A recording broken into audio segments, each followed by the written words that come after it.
সুদ ঘুষ হচ্ছে সামাজিক জাহেলিয়াত। আপনি দেখেন প্রায় হারামখোর, প্রায় হারামের সাথে জড়িত আছে, প্রায় সুদের সাথে জড়িত আছে।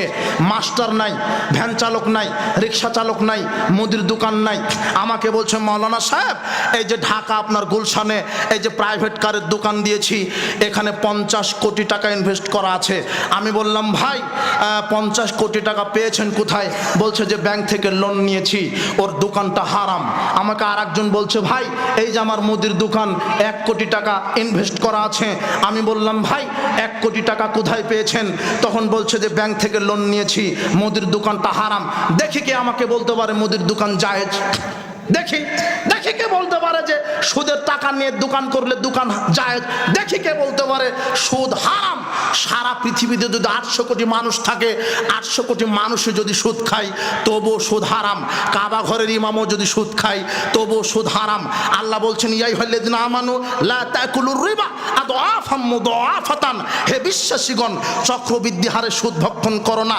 ইয়ামহাকুল্লাহুর রিবা ইউরিবিস সাদাকাত, সুদ হলো আমি ধ্বংস করেছি, দানকে বর্ধিত করেছি। ও হাল্লাল্লাহুল বায়া ও হারামার রিবা, আমি সুদকে হারাম করেছি, ব্যবসাকে বৈধ করেছি। সুদ হারাম। জাবের রাদিয়াল্লাহু আনহু বলছেন, উপস্থিত বৈঠকের মুসলিম দিনী ভাই বোন, আপনার ঈমানের দাবি থাকা উচিত, বক্তব্য শুনে মুনাফিকি করবেন না। আজকে পরিবর্তন হন, না হলে পরকালে জাহান্নাম পরিণতি আপনার আছে।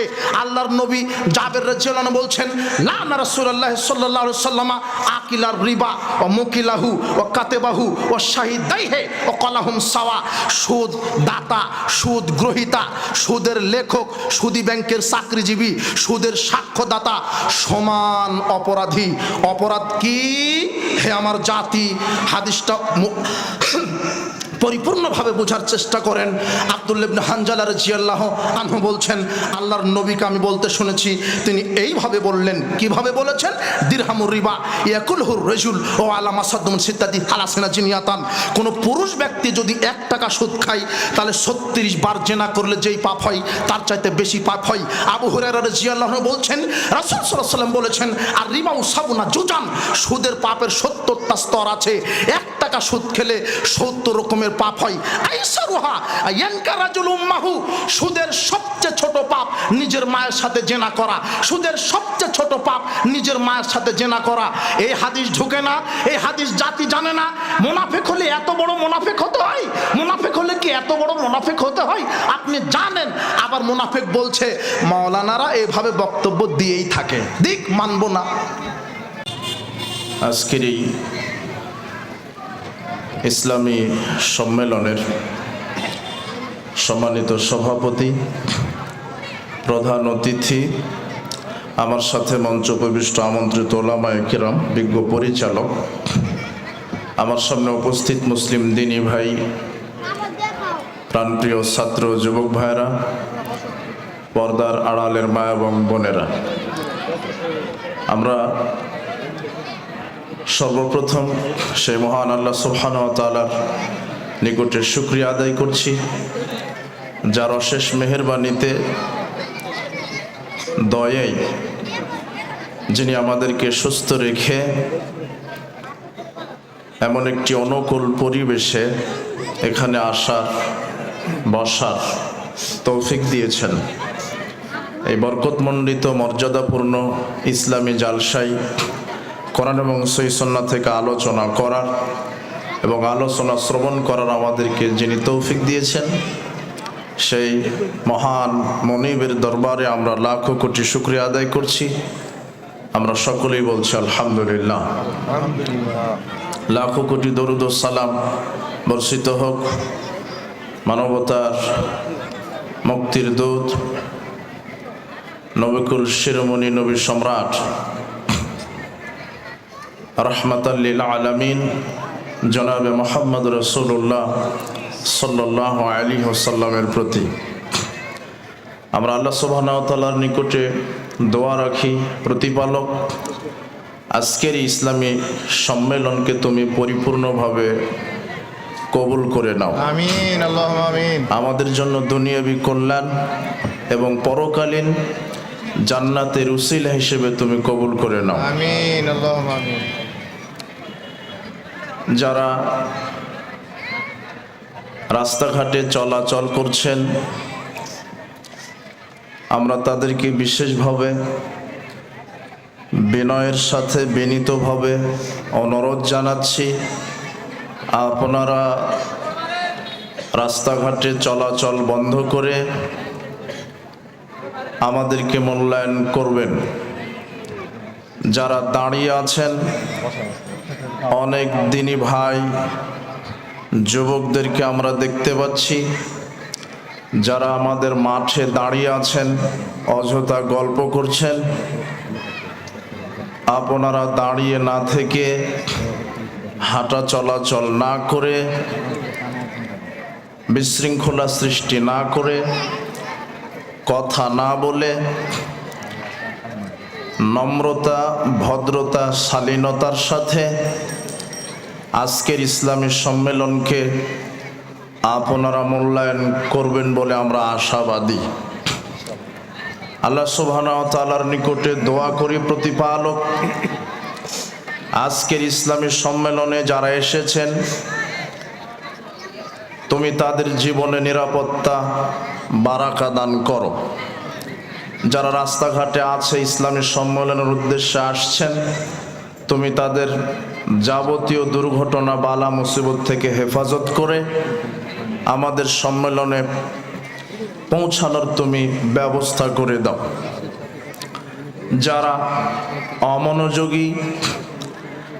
অমনোযোগিতা পরিহার করে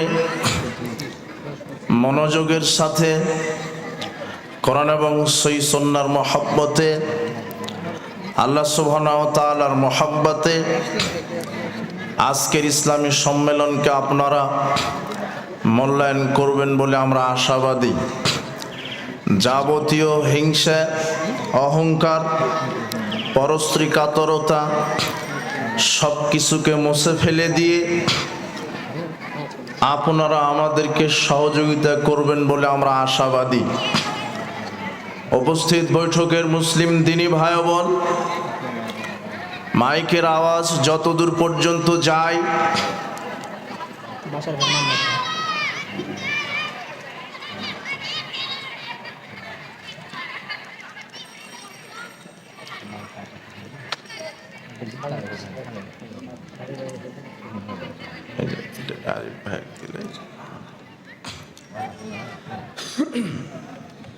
মাইকের আওয়াজ যতদূর পর্যন্ত যায়, প্রত্যেকের প্রতি বিনীত আহ্বান, আপনারা যে যেখানে রাস্তাঘাটে চলাচল করছেন, বাজারে অযথা ঘোরাফেরা করছেন, কথা বলছেন, আপনাদেরকে আমরা আমন্ত্রণ জানাই। আপনাদের আকীদা আমল পরিবর্তনের উদ্দেশ্যে, কল্যাণের উদ্দেশ্যে আমাদের এই প্রচেষ্টা। আল্লাহর কসম, দুনিয়াবি কোনো উদ্দেশ্য নয়, দুনিয়াবি কোনো স্বার্থ নয়। স্বার্থ একটাই, ঈমান এবং আমলকে পরিশুদ্ধ করতে হবে, আর পরকালের যে চূড়ান্ত ফায়সালা জান্নাত, সেই জান্নাতে আমাদের যেতে হবে। আল্লাহ তুমি আমাদের কবুল করো, আমিন। এটাই আমাদের স্বার্থ। উপস্থিত বৈঠকের মুসলিম দিনী ভাই বোন, হে যুব সমাজ, তোমাদেরকে উদারতা আহ্বান জানাই, তোমরা সার্বিকভাবে আমাদেরকে সহযোগিতা করো। যারা স্বেচ্ছাসেবক আছেন, আপনারা দেখেন কোনো যেন বিশৃঙ্খলা না হয়। আজকে এখানে অনেক বড় বিজ্ঞ আলেম ওলামা বাহির থেকে আসবেন, তারা আমাদের মেহমান। তাদেরকে যেন আমরা উপযুক্ত মর্যাদা, সম্মান দিতে পারি, এটা আমাদের লক্ষ্য রাখতে হবে। তারা যেন আমাদের আচরণে, আমাদের চলাফেরায় যেন কষ্ট না পায়। আমি আপনাদের নিজের সন্তান হিসেবে বিনীতভাবে আপনাদেরকে এই কথাগুলি বললাম। মেহমানকে সম্মান করবেন। রাজশাহী থেকে আসছেন, সিরাজগঞ্জ থেকে আসছেন আমাদের আমন্ত্রিত মেহমানগুলি, তারা আসছেন, তারা রাস্তায় আছেন, যথাসময়ে তারা চলে আসবেন। বিষয়ভিত্তিক গুরুত্বপূর্ণ ঈমান এবং আমলকে গড়ার লক্ষ্যে, পরকালীন মুক্তির লক্ষ্যে তারা কথা বলবেন, আপনারা সবাই মেহমানদেরকে মূল্যায়ন করবেন। উপস্থিত বৈঠকের মুসলিম দিনী ভাই বোন, আমরা আজকে এখন সংক্ষিপ্ত সময়ে আমরা যে বিষয়টা আলোচনা করতে চাচ্ছি তা হচ্ছে সামাজিক জাহেলিয়াত। সামাজিক জাহেলিয়াত সম্পর্কে কোরআন এবং সহিহ সুন্নাহকে সামনে রেখে আমরা ধারাবাহিকভাবে আলোচনা করব ইনশাআল্লাহ। আপনারা বিনয়ের সাথে মনোযোগের সাথে আলোচনাগুলিকে মূল্যায়ন করবেন। ওয়াল্লাহি আল্লাহর কসম, আমরা যতক্ষণ এখানে কথা বলবো স্রেফ কোরআন এবং সহিহ সুন্নাহর দলিল ভিত্তিক কথা, মানুষের কোনো ব্যক্তির, কোনো দলের, কোনো পণ্ডিতের, কোনো মুস্তাহিদের, কোনো ফকিহ, কোনো আলেমের ব্যক্তিগত কোনো কথা নয়। আমরা যতক্ষণ কথা বলবো স্রেফ কোরআন এবং হাদিস অনুপাতে। আল্লাহ সুবহানাহু ওয়া তাআলা বলছেন, ইয়া আইয়ুহার রাসূল বাল্লিগ মা উনজিলা ইলাইকা মির রাব্বিক। হে রাসূল, আপনি জাতির সামনে প্রচার করে দেন আমি আপনার উপরে যা নাজিল করেছি তা থেকে প্রচার করেন। স্রেফ কোরআন এবং সহিহ হাদিস থেকে জাতির সামনে প্রচার করতে হবে, নিজের ব্যক্তিগত মন গড়া কোনো কথা নয়। আল্লাহ সুবহানাহু ওয়া তাআলা আলেম ওলামাকেও কথা বলেছেন, ওয়ালতাকুম মিনকুম খায়রা উম্মাহ, তোমাদের উপরে, তোমাদের মধ্যে একটা এমন জাতি থাকবে তারা কি করবে, ইয়ামুরুনা বিল মারুফ ওয়া ইয়ানহাউনা আনিল মুনকার, যারা ভালো কাজের আদেশ করবে, মন্দ কাজের নিষেধ করবে। কোরআন মাজিদে শুধু ভালো কাজের আদেশ নাই, মন্দ কাজের নিষেধও আছে। উপস্থিত বৈঠকের মুসলিম দিনী ভাই বোন, কথাগুলিকে মূল্যায়ন করে চলেন। হিংসা প্রতিহিংসা করে মানুষের পিছনে পড়ে পরকাল হারাবেন না। কোরআন মাজিদ থেকে যতক্ষণ আপনি জাতির সামনে ভালো কাজের আদেশ করবেন, জাতি আপনাকে বাধা দিবে না। ভালো কাজের আদেশ, সালাত আদায় করেন, এত নেকি হবে। সুবহানাল্লাহ বলেন, এত নেকি হবে। হজ করেন, এত নেকি হবে। কোরআন মাজিদ খতম দেন, এত নেকি হবে। দান সাদাকা করেন, এত নেকি হবে।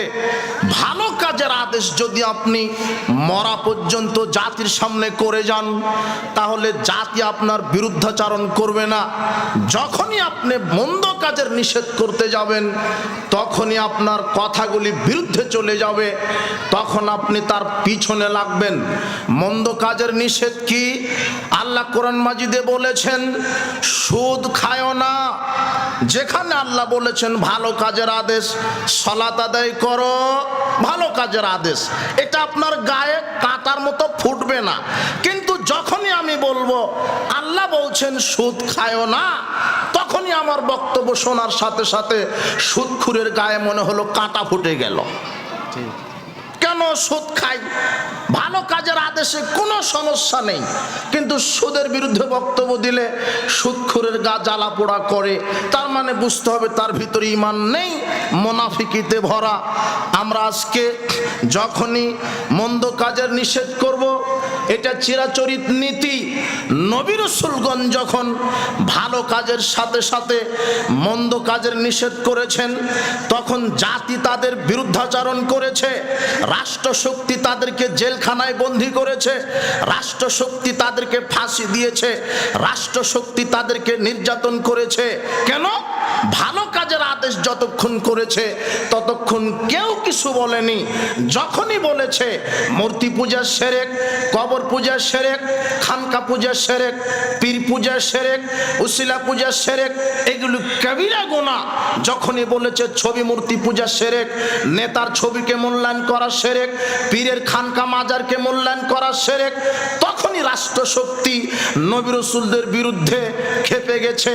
সেই চিরাচরিত নীতিতে আজও যখন আমরা সমাজে হক কথা বলি, ভালো কাজের আদেশের সাথে সাথে যখন সমাজে আমরা মন্দ কাজের নিষেধ করি, তখন এক শ্রেণীর সামাজিক নেতারা, এক শ্রেণীর সমাজের মানুষেরা আমাদের বিরুদ্ধাচরণ করে। উপস্থিত বৈঠকের মুসলিম দিনী ভাই বোন, মানুষের বিরুদ্ধাচরণ করছেন, আলেম ওলামার বিরুদ্ধাচরণ করছেন, মানুষকে ভয় করা হবে না। আল্লাহ বলছেন, পৃথিবীর মানুষ, আমি আল্লাহকে ভয় করো, মানুষকে ভয় করো না। তাই আমি আল্লাহকে ভয় করে জাতির সামনে হক কথা বলতে হবে। উপস্থিত বৈঠকের মুসলিম দিনী ভাই বোন, আমরা ভালো কাজের আদেশের পাশাপাশি মন্দ কাজের নিষেধ।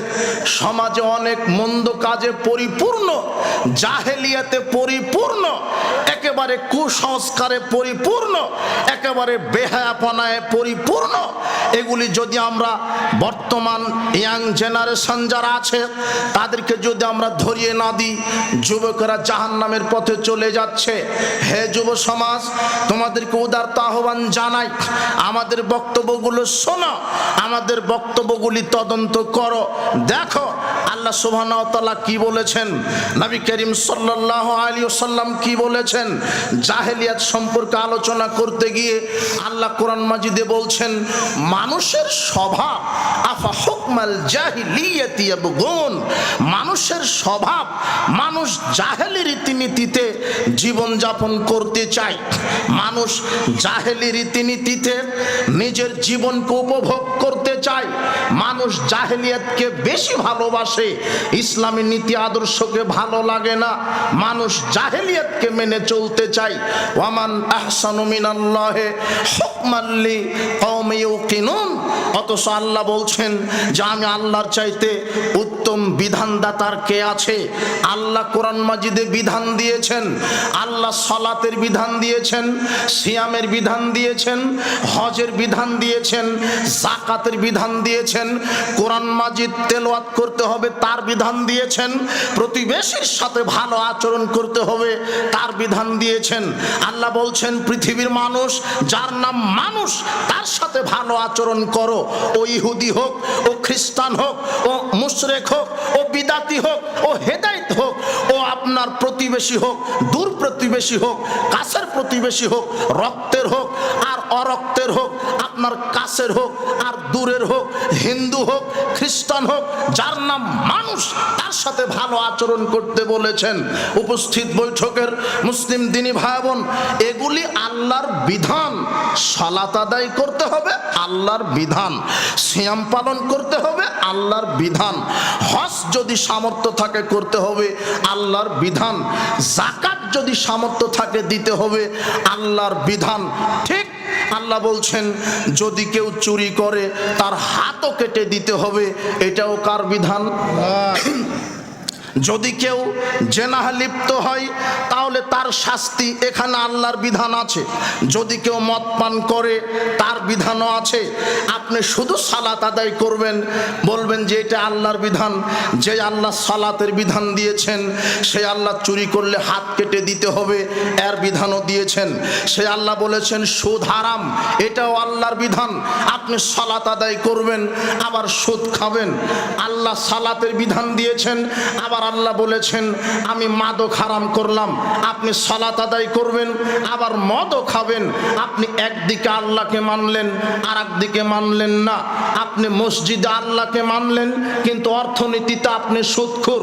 আপনি মাদ্রাসাতে আল্লাহকে মানলেন কিন্তু রাজনীতিতে আপনি ইহুদি খ্রিস্টানের কাল্পনিক বস্তা পচা দুর্গন্ধযুক্ত ভ্রান্ত মতবাদ, এই ডেমোক্রেসি, এই ন্যাশনালিজম, ক্যাপিটালিজম, সেকুলারিজম, এই ইহুদি খ্রিস্টানের তৈরি করা ভ্রান্ত মতবাদে আপনি রাজনীতি করছেন। আপনার ভুল হচ্ছে। মসজিদে যদি আল্লাহকে মানতে হয়, রাজনীতিতেও আল্লাহকে মানতে হবে। মাদ্রাসাতে যদি আল্লাহকে মানতে হয়, অর্থনীতিতেও মানতে হবে। হজ করতে গিয়ে যদি আল্লাহকে মানতে হয়, আপনার শিক্ষা প্রণয়নে আল্লাহকে মানতে হবে। বুঝে আসে না? সামাজিক জাহেলিয়াত সম্পর্কে আলোচনা করতে গিয়ে আমরা প্রথম যেই জাহেলিয়াত সম্পর্কে আলোচনা করব সেটা হলো মাদক। আপনি দেখেন সারা সামাজিক ব্যবস্থাটাই প্রায় লোকেই মাদকে আসক্ত, মাদকে অ্যাডিক্টেড। যুবক নাই, যুবতী নাই, ছেলে নাই, মেয়ে নাই, শিক্ষক, ছাত্র, অভিভাবক, মাস্টার, ডাক্তার, ভ্যান চালক, রিক্সা চালক, সর্বস্তরের মানুষ মাদকে অ্যাডিক্টেড, মাদকে সম্পৃক্ত, মাদকে আসক্ত। মাদক হচ্ছে মানব জাতির জন্য অভিশাপ। গোটা সামাজিক ব্যবস্থায় মাদকে পরিপূর্ণ হয়ে গেছে। আল্লাহ সুবহানাহু ওয়া তাআলা বলছেন, মদ পান করা শয়তানের কাজ। উপস্থিত বৈঠকের মুসলিম দিনী ভাই বোন, হে যুব সমাজ, আল্লাহর কথাকে তুমি মূল্যায়ন করো। আল্লাহ সর্বশক্তিমান, তিনি রাজাধিরাজ, তিনি ক্ষমাশীল, তিনি দয়াবান, তিনি শাস্তি দিতে পারেন, তিনি ক্ষমা করতে পারেন। তোমরা আল্লাহর দয়ার ভিখারি হও, আল্লাহর কাছে তওবা করে ফিরে আসো। আল্লাহ বলছেন, ইয়া আইয়ুহাল্লাযীনা আমানু, হে বিশ্বাসীগণ, ইন্নামাল খামরু, নিশ্চয় মদ পান করা, ওয়াল মাইসিরু, জুয়া খেলা, ওয়াল আনসাবু, ছবি মূর্তিকে পূজা করা, ওয়াল আজলামু, মূর্তি পূজা করা, লটারি ক্রয় বিক্রয় করা, রিজসুম মিন আমালিশ শাইতান, এগুলি ইবলিস শয়তানের কাজ। ফাজতানিবুহু লাআল্লাকুম তুফলিহুন, তোমরা মদ খাওয়া থেকে, তোমরা মূর্তি পূজা করা থেকে, তোমরা লটারি ক্রয় বিক্রয় করা থেকে তোমরা বেঁচে থাকো, তাহলে তোমরা সফল কাম হবে। উপস্থিত বৈঠকের মুসলিম দিনী ভাই বোন, কোরআন মাজিদে আল্লাহ মদ পান করাকে শয়তানের কাজ বলেছেন। মদ যে খায় ও শয়তান, মদ যে পান করে ও শয়তান ও বেঈমান। আল্লাহ এই কথা বলছেন সূরা মায়েদার 90 নম্বর আয়াত। আপনাকে স্টাডি করার, পড়াশোনা করার অনুরোধ জানানো হচ্ছে। শুধু বক্তব্য শুনে উঠে যাবেন না, আপনি কোরআন পড়েন, আপনি নিজের জীবনে কোরআনকে বাস্তবায়ন করেন, দুনিয়া ভালো হবে, পরকাল ভালো হবে। আল্লাহ বলছেন, পৃথিবীর মুমিন বিশ্বাসীগণ, আমি আল্লাহ মদ হারাম করলাম। কোরআন হাদিসে কোনো মদের নাম নেই। আপনি একটাও মাদকের নাম দেখাতে পারবেন না। শুধু আল্লাহ কোরআনে বলেছেন মদ হারাম। এখন কোন জিনিসটা মদ? আল্লাহর নবী এখন বলছেন, জাবের রাদিয়াল্লাহু, আব্দুল্লাহ ইবনে ওমর রাদিয়াল্লাহু আনহু বলছেন, রাসূল সাল্লাল্লাহু আলাইহি সাল্লাম বলছেন, কুল্লু মুসকিরিন খামরুন, প্রত্যেক যেই দ্রব্যের নেশা আছে, যেই বস্তুর ভিতরে নেশা আছে, সেটাই হলো মদ। কুল্লু খামরিন হারামুন, আর ওই মদ হচ্ছে খাওয়া হারাম। প্রত্যেক যেই বস্তুর ভিতরে কি আছে? নেশা। আপনি শুধু আমার বক্তব্য কান খাড়া করে শুধু এক খেলে শোনার চেষ্টা করেন না, আপনি শোনেন, বোঝার চেষ্টা করেন, আপনি শোনেন, বক্তব্য বোঝার চেষ্টা করেন। আর আপনি এইভাবে অবমূল্যায়ন করেন না। ওয়াল্লাহি, আল্লাহর কসম, আমি এখানে 5 মিনিট কথা বলি আর 50 মিনিট কথা বলি, কোরআন হাদিসের বাইরে একটা কথা হবে না ইনশাআল্লাহ। আপনাকে মেনে চলতে হবে, এ কথাই ঠিক। যদি না মানেন, আপনার হিসাব আপনার কাছে। তবে আমি আপনার ভুল ত্রুটি ধরিয়ে দিতে এসেছি। যে কোনো মূল্যে পরিবর্তন হতে হবে, না হলে পরকাল হারাতে হবে। আল্লাহ বলছেন মদ হারাম। এখন আল্লাহর নবী বলছেন কুল্লু মুসকিরিন খামরুন, যেই জিনিসের ভিতরে নেশা আছে। কি আছে? নেশা। কুল্লু খামরিন হারামুন, আর ওই নেশা মাদক হচ্ছে হারাম, যেটা খেলে নেশা হয়। তাহলে কোনটার ভিতরে নেশা আছে? কিয়ামত পর্যন্ত অনেক মদ মানুষ নামে বেনামে আবিষ্কার করবে, তো সব তো আল্লাহ কোরআন মাজিদে নাম দিতে পারবে না। তাই তো আল্লাহ বলেছেন আমি মদ হারাম করলাম। মদ কি? যেটা খেলে নেশা হয়, যার ভিতরে নেশা আছে, যেটা খেলে মানুষের বিবেক আচ্ছন্ন হয়, হিতাহিত জ্ঞান থাকে না, যেটা খেলে মানুষের বিবেক একেবারেই পাগলামি শুরু করে, হিতাহিত জ্ঞান থাকে না, ওইটা হলো মদ, ওটাই হলো নেশাদার বস্তু। তাহলে কোনটার ভিতরে নেশা আছে? আমি যদি বলি সিগারেটের ভিতরে নেশা আছে, তাহলে আমার বক্তব্য ভুল হবে না। সারা পৃথিবীর কেউ চেষ্টা করেও এই বক্তব্য ভুল প্রমাণ করতে পারবে না। আমি যদি বলি বিড়ির ভিতরে নেশা আছে, সিগারেটের ভিতরে নেশা আছে, জর্দার ভিতরে নেশা আছে, আলা পাতার ভিতরে নেশা আছে, গুল যারা খায় ওই গুলের ভিতরে নেশা আছে, ইয়াবা, ফেন্সিডিল, গাঁজা, এগুলি তো নেশা আছে। আপনি বলবেন আশ্চর্য কথা মৌলানা সাহেব, আমি তো জর্দা খাই, পান দিয়ে জর্দা খাই, জর্দা দিয়ে পান খাই, আমি তো সিগারেট খাই, কই আমার তো নেশা হয় না। আল্লাহর নবী বলছেন, জাবের রাদিয়াল্লাহু আনহু বলেন রাসূল সাল্লাল্লাহু আলাইহি সাল্লাম 1450 বছর পূর্বে বলে গেছেন, আল্লাহর নবী বলছেন মা আসকারা কাসিরুহু ফাকালিলহু হারাম, যেই জিনিসটা বেশি পরিমাণ খেলে বিবেকের ক্ষতি হয় তার সামান্য পরিমাণ খাওয়াটা হারাম। যেটা বেশি পরিমাণ খেলে বিবেক আচ্ছন্ন হয়, যেটা বেশি পরিমাণ খেলে মানুষের বিবেক লোপ পায়, বুদ্ধি লোপ পায়, মানুষের বিবেক কাজ করে না, তার অল্পটা খাওয়া হারাম। এই হাদিসের আলোকেই আমরা বুঝতে পারি যে জর্দা খাওয়া হারাম, জর্দার ভিতরে নেশা আছে, সেটা হলো মদ। মৌলানা সাহেব, হুজুর আপনি তো মসজিদের খতিব, আপনিও জর্দা খান, আপনি মুরব্বী, আপনি জর্দা খান, তো জর্দা যে আপনি পানের সাথে 1 গ্রাম 2 গ্রাম খান, তো আপনি তো নেশা বুঝতে পারেন না। আল্লাহর নবী বলছেন যেটা বেশি খেলে বিবেকের ক্ষতি হচ্ছে সেটাই হলো মদ। তাহলে এবার আপনি জর্দা 100 গ্রাম জর্দা খেয়ে দেখেন, এখন আর আপনার বিবেক কাজ করবে না। তার মানে 100 গ্রাম জর্দা খেয়ে যদি নেশা হয়, জর্দার একটা দানা খাওয়া কি না? বোঝা গেল না মনে হয়? আমার কথা কি বুঝতে পারেন? জর্দা হারাম, সিগারেট একই কথা। যারা জর্দা খায় পান দিয়ে চিবিয়ে খায়, আর যারা বিড়ি সিগারেট খায় তারা আগুন দিয়ে পুড়িয়ে খায়, বস্তুটা একই, তামাক পাতা থেকে তৈরি, তামাক পাতা থেকেই জর্দা, তামাক পাতা থেকেই বিড়ি সিগারেটের মশলা। আশ্চর্য কথা, এর ভিতরে মাদক আছে, এর ভিতরে নেশাদার দ্রব্য আছে। আমার বক্তব্য না হয় বৈজ্ঞানিকভাবে প্রমাণিত আপনি করবেন, আমার বক্তব্য ভুল নয়। আমার বক্তব্য ভুল হলে মুহাম্মদ সাল্লাল্লাহু আলাইহি ওয়াসাল্লামের বক্তব্য ভুল হবে, নাউজুবিল্লাহি মিন জালিক। তিনি তো ভুল বক্তব্য দেননি, তিনি বলেছেন বেশি যেটা খেলে মানুষ পাগলামি করে তার অল্পটা হারাম। সিগারেট বেশি খেলে, আপনার ওই জর্দাটা বেশি খেলে, আপনার জর্দা যদি পান দিয়ে হোক আর আপনি 100-150 গ্রাম জর্দা খেয়ে নেন, তাহলে আপনার হিতাহিত জ্ঞান ঠিক থাকবে না। আর বর্তমান চিকিৎসা বিজ্ঞানী বলছেন জর্দা, বিড়ি সিগারেটে 4500-এরও বেশি নিকোটিন বিষ পয়জন আছে, যেগুলি ক্যান্সারের কারণ। আপনি চিকিৎসা বিজ্ঞানীর পরামর্শ নেন, ওরাও বলেছে এটা খাবিস, অপবিত্র খাবার। এরপরে আপনাকে দেখাই বিড়ি সিগারেট, জর্দা, এর ভিতরে নেশা আছে, এগুলি হচ্ছে হারাম, এগুলি হচ্ছে হারাম। কেউ বলতে পারবে না যে এগুলি হচ্ছে খাওয়া জায়েজ। আপনার ভুল হচ্ছে। বিড়ি সিগারেট, জর্দাগুল, এর ভিতরে নেশা আছে।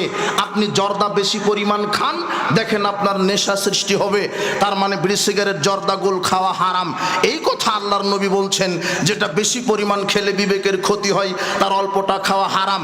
আর গাঁজা, ইয়াবা, ফেন্সিডিল, আপনার হিরোইন, প্যাথেডিন, ভদকা, শ্যাম্পেন, আপনার হুইস্কি, যা আছে রাসায়নিক আর প্রাকৃতিক, তারই গাঁজা যা আপনি খাচ্ছেন, আফিম, চর্স, হাসিস, মারিজুয়ানা যা আপনি খাচ্ছেন, যেটা প্রাকৃতিক হোক আর রাসায়নিক হোক, ওর ভিতরে নেশা আছে। ওটা বিড়ি হোক, ওটা সিগারেট হোক, ওটা জর্দা হোক, ওর ভিতরে নেশা আছে। এগুলি হচ্ছে মাদক। উপস্থিত বৈঠকের মুসলিম দিনী ভাই বোন, হে যুব সমাজ, আর আপনাকে আর একটা বলি, একটা যেই যুবক আজকে হিরোইন খাচ্ছে, আজকে প্যাথেডিন খাচ্ছে, আপনি গাঁজা খাচ্ছে, আজকে যেই যুবকটা তারি খাচ্ছে, সে সরাসরি আফিম দিয়ে শুরু করেনি, সে প্রথমে শুরু করেছিল সিগারেট, বিড়ি দিয়ে। সিগারেট বিড়ি বড় মাদকের রাস্তা ক্লিয়ার করে। আজকে যেই লোকটা গাঁজা খেয়ে অভ্যস্ত, সে প্রথমে সিগারেট দিয়ে শুরু করেছিল। সিগারেট হচ্ছে গাঁজা ইয়াবার মূল দরজা। মানুষ এই ছোট ছোট মাদক সেবন করেই বড় বড় ইয়াবা পেন্সিলের দিকে যায়।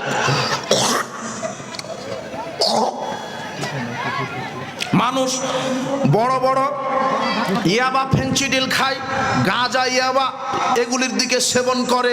ছোট ছোট নেশাদার দ্রব্যের মাধ্যমেই, ছোট ছোট নেশাদার দ্রব্য পান করার মাধ্যমেই বড় বড় গাঁজা ইয়াবা সেবন অভ্যস্ত হয়।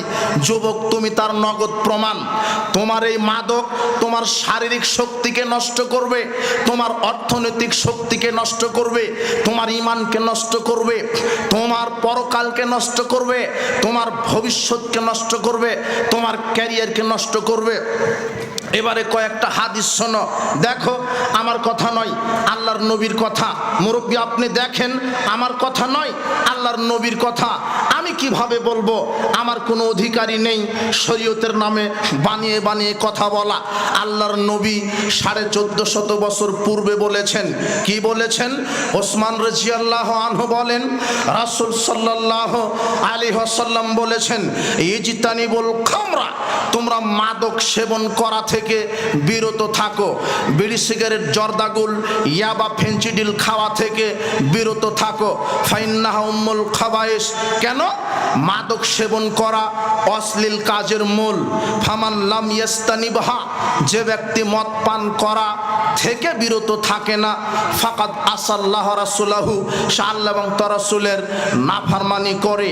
ওয়াস্তাহাক্কাল আযাব বিমাসিয়াতিল্লাহি ওয়া রাসূলিহি, সে আল্লাহ এবং তার রাসূলের নাফরমানি করার কারণে আযাব প্রাপ্ত হয়, গজব প্রাপ্ত হয়।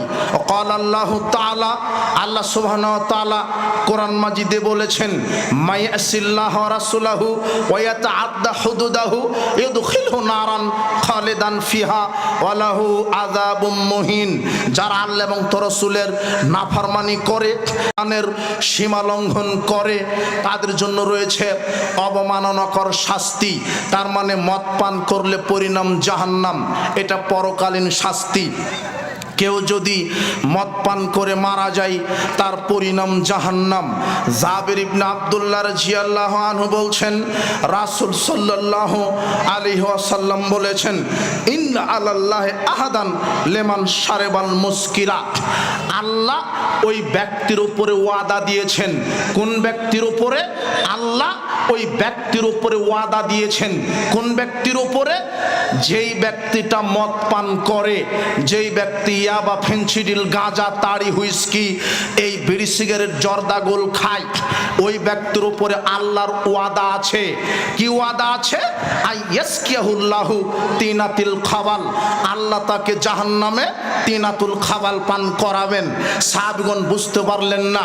সাহাবীগণ জিজ্ঞাসা করলেন, আল্লাহর নবী, ওয়া মা তিনাতুল খাবাল, তিনাতুল খাবাল কি? তখন আল্লাহর নবী বলছেন, আরাকু আহলিন নার আও উসরাতু আহলিন নার, যারা মাদক সেবন করবে আল্লাহ তাদেরকে জাহান্নামে, যারা চিরস্থায়ী জাহান্নামে হবে, তাদের শরীর থেকে গলিত রক্তপুঞ্জ মিশ্রিত দুর্গন্ধযুক্ত তরল পদার্থ এই মদখুরকে জাহান্নামে ফুটন্ত পানি হিসেবে পান করানো হবে। আশ্চর্য কথা! তাহলে মাদক যারা সেবন করে তাদের পরকালীন শাস্তি কত ভয়াবহ!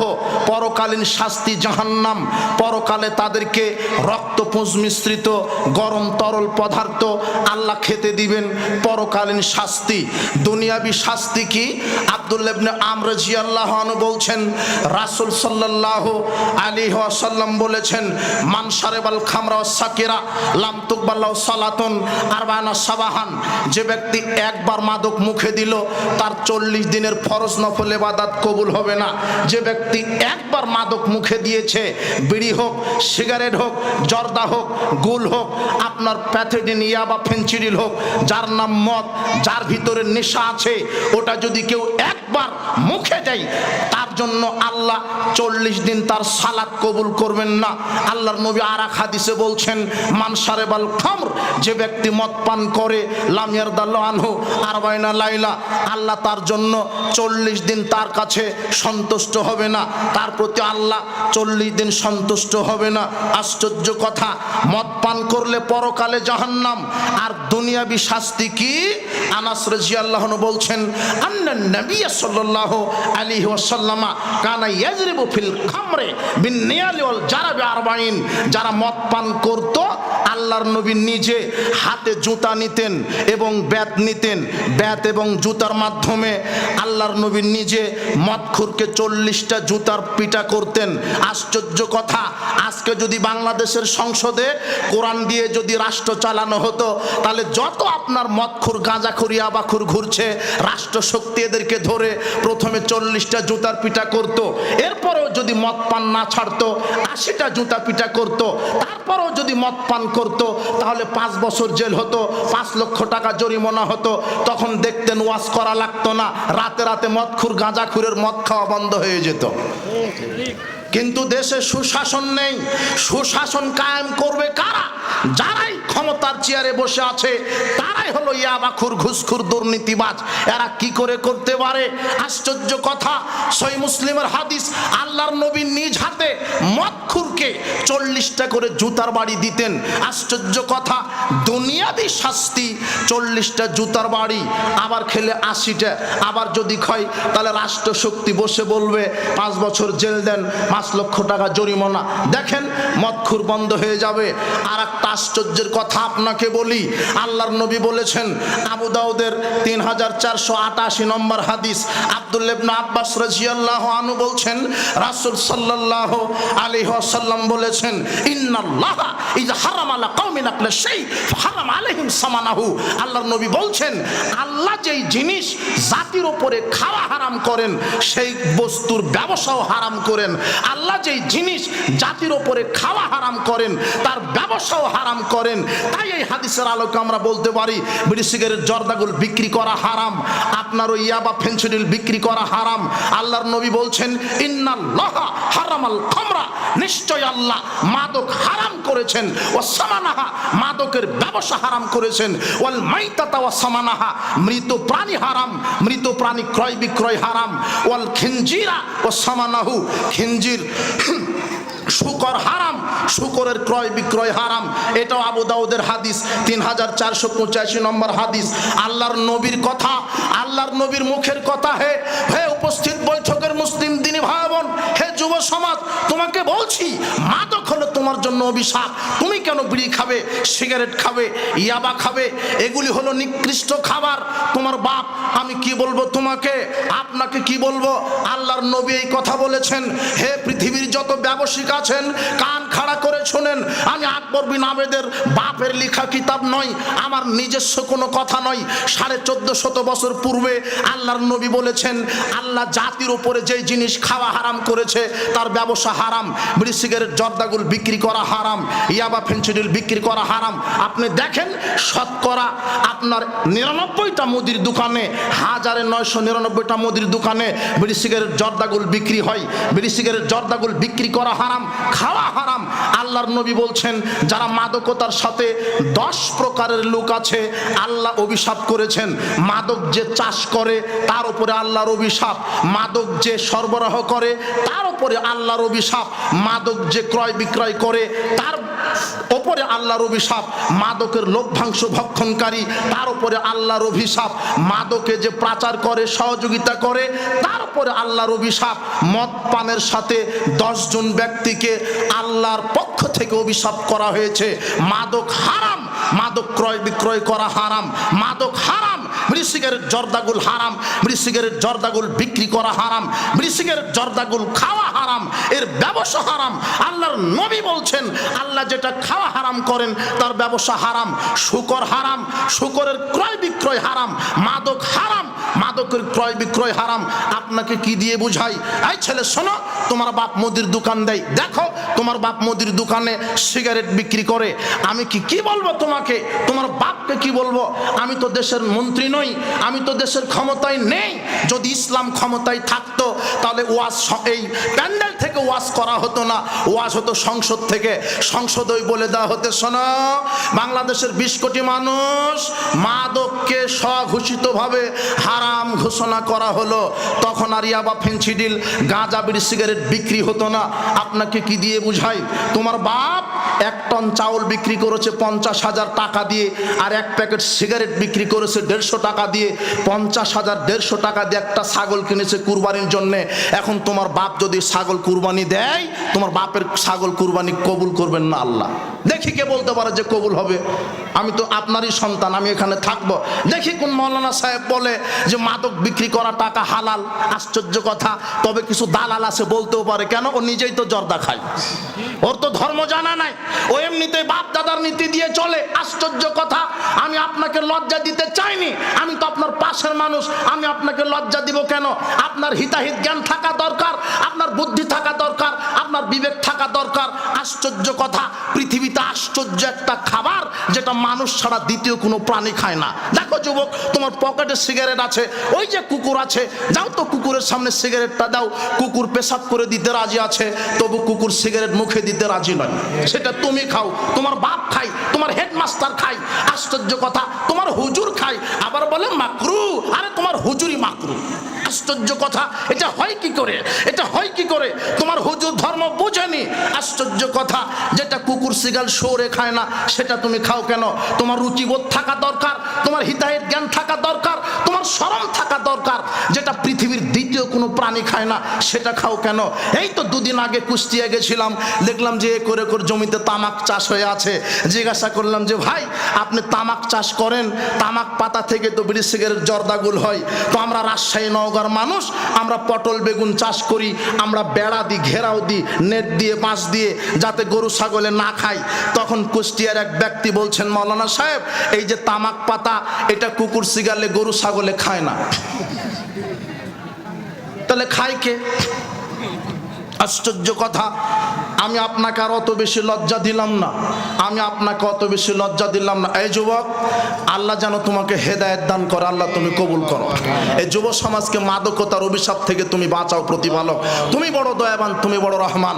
গাঁজা, ইয়াবা, বিড়ি সিগারেটের ভিতরে তুমি ঈমান নষ্ট করো না। আশ্চর্য কথা। তোমার যেই ঈমানটা বিড়ির সিগারেটের আগুন নিভাতে পারছে না, সেই ঈমান জাহান্নামের আগুন কিভাবে নিভাবে? যুবক বলো তো তুমি। তোমার যে ঈমান আজানের পরে মসজিদে নিয়ে যেতে পারে না, মরার পরে সেই ঈমান তোমাকে জান্নাতে কিভাবে নিয়ে যাবে? যুবক তুমি আমাকে বলো তো তুমি। যুবক তুমি এইভাবে ক্ষমতা দেখিয়ে চলো কেন? টেন্ডারবাজি দেখাও কেন? সন্ত্রাসী করো কেন? চাঁদাবাজি করো কেন? আশ্চর্য কথা। তুমি দোকান থেকে চাঁদা উঠাবে কেন?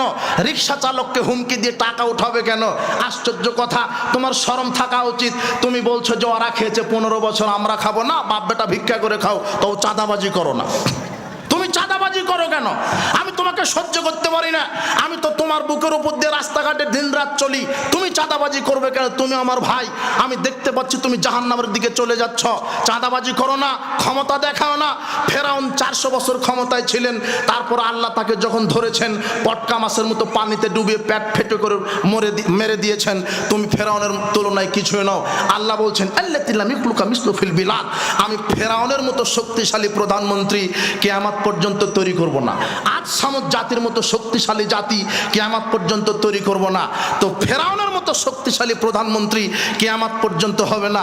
তো তুমি সামান্য একজন ইউনিটের সভাপতি হয়ে, ইউনিটের নেতা হয়ে এত হুমকি দিচ্ছেন কেন? আল্লাহর ধরা বড় কঠিন, আপনি মনে রাখেন। নেতৃত্ব ভালোভাবে দিবেন, ওমরের মতো নেতৃত্ব দিবেন, ওমর ইবনুল খাত্তাবের মতো নেতৃত্ব দিবেন। নেতৃত্ব নিয়ে দাম্ভিকতা দেখাবেন না, ক্ষমতা দেখাবেন না। ক্ষমতা কাকে বলে বেটা? ক্ষমতা কি জিনিস? ফেরাউনকে আল্লাহ মেরে দিয়েছেন, আল্লাহর কাউকে জবাব দিতে হয়নি। তোমারা ওই কারুন, নমরুদ, এদেরকে মেরে দিয়েছে, আল্লাহর জবাব দিতে হয়নি। আপনি ইতিহাস পড়েন, যারাই স্বৈরাচার হয়েছে আল্লাহ তাদেরকে মেরে দিয়েছে। আপনি স্বৈরাচারের চেয়ারে বসেন না, আপনি সাবধান। আল্লাহর নবী বলছেন, সবচেয়ে শ্রেণীর লোককে আল্লাহ আরশের নিচে জায়গা দিবেন। ইমামুন আদেল, যেই হলো ন্যায়পরায়ণ শাসক।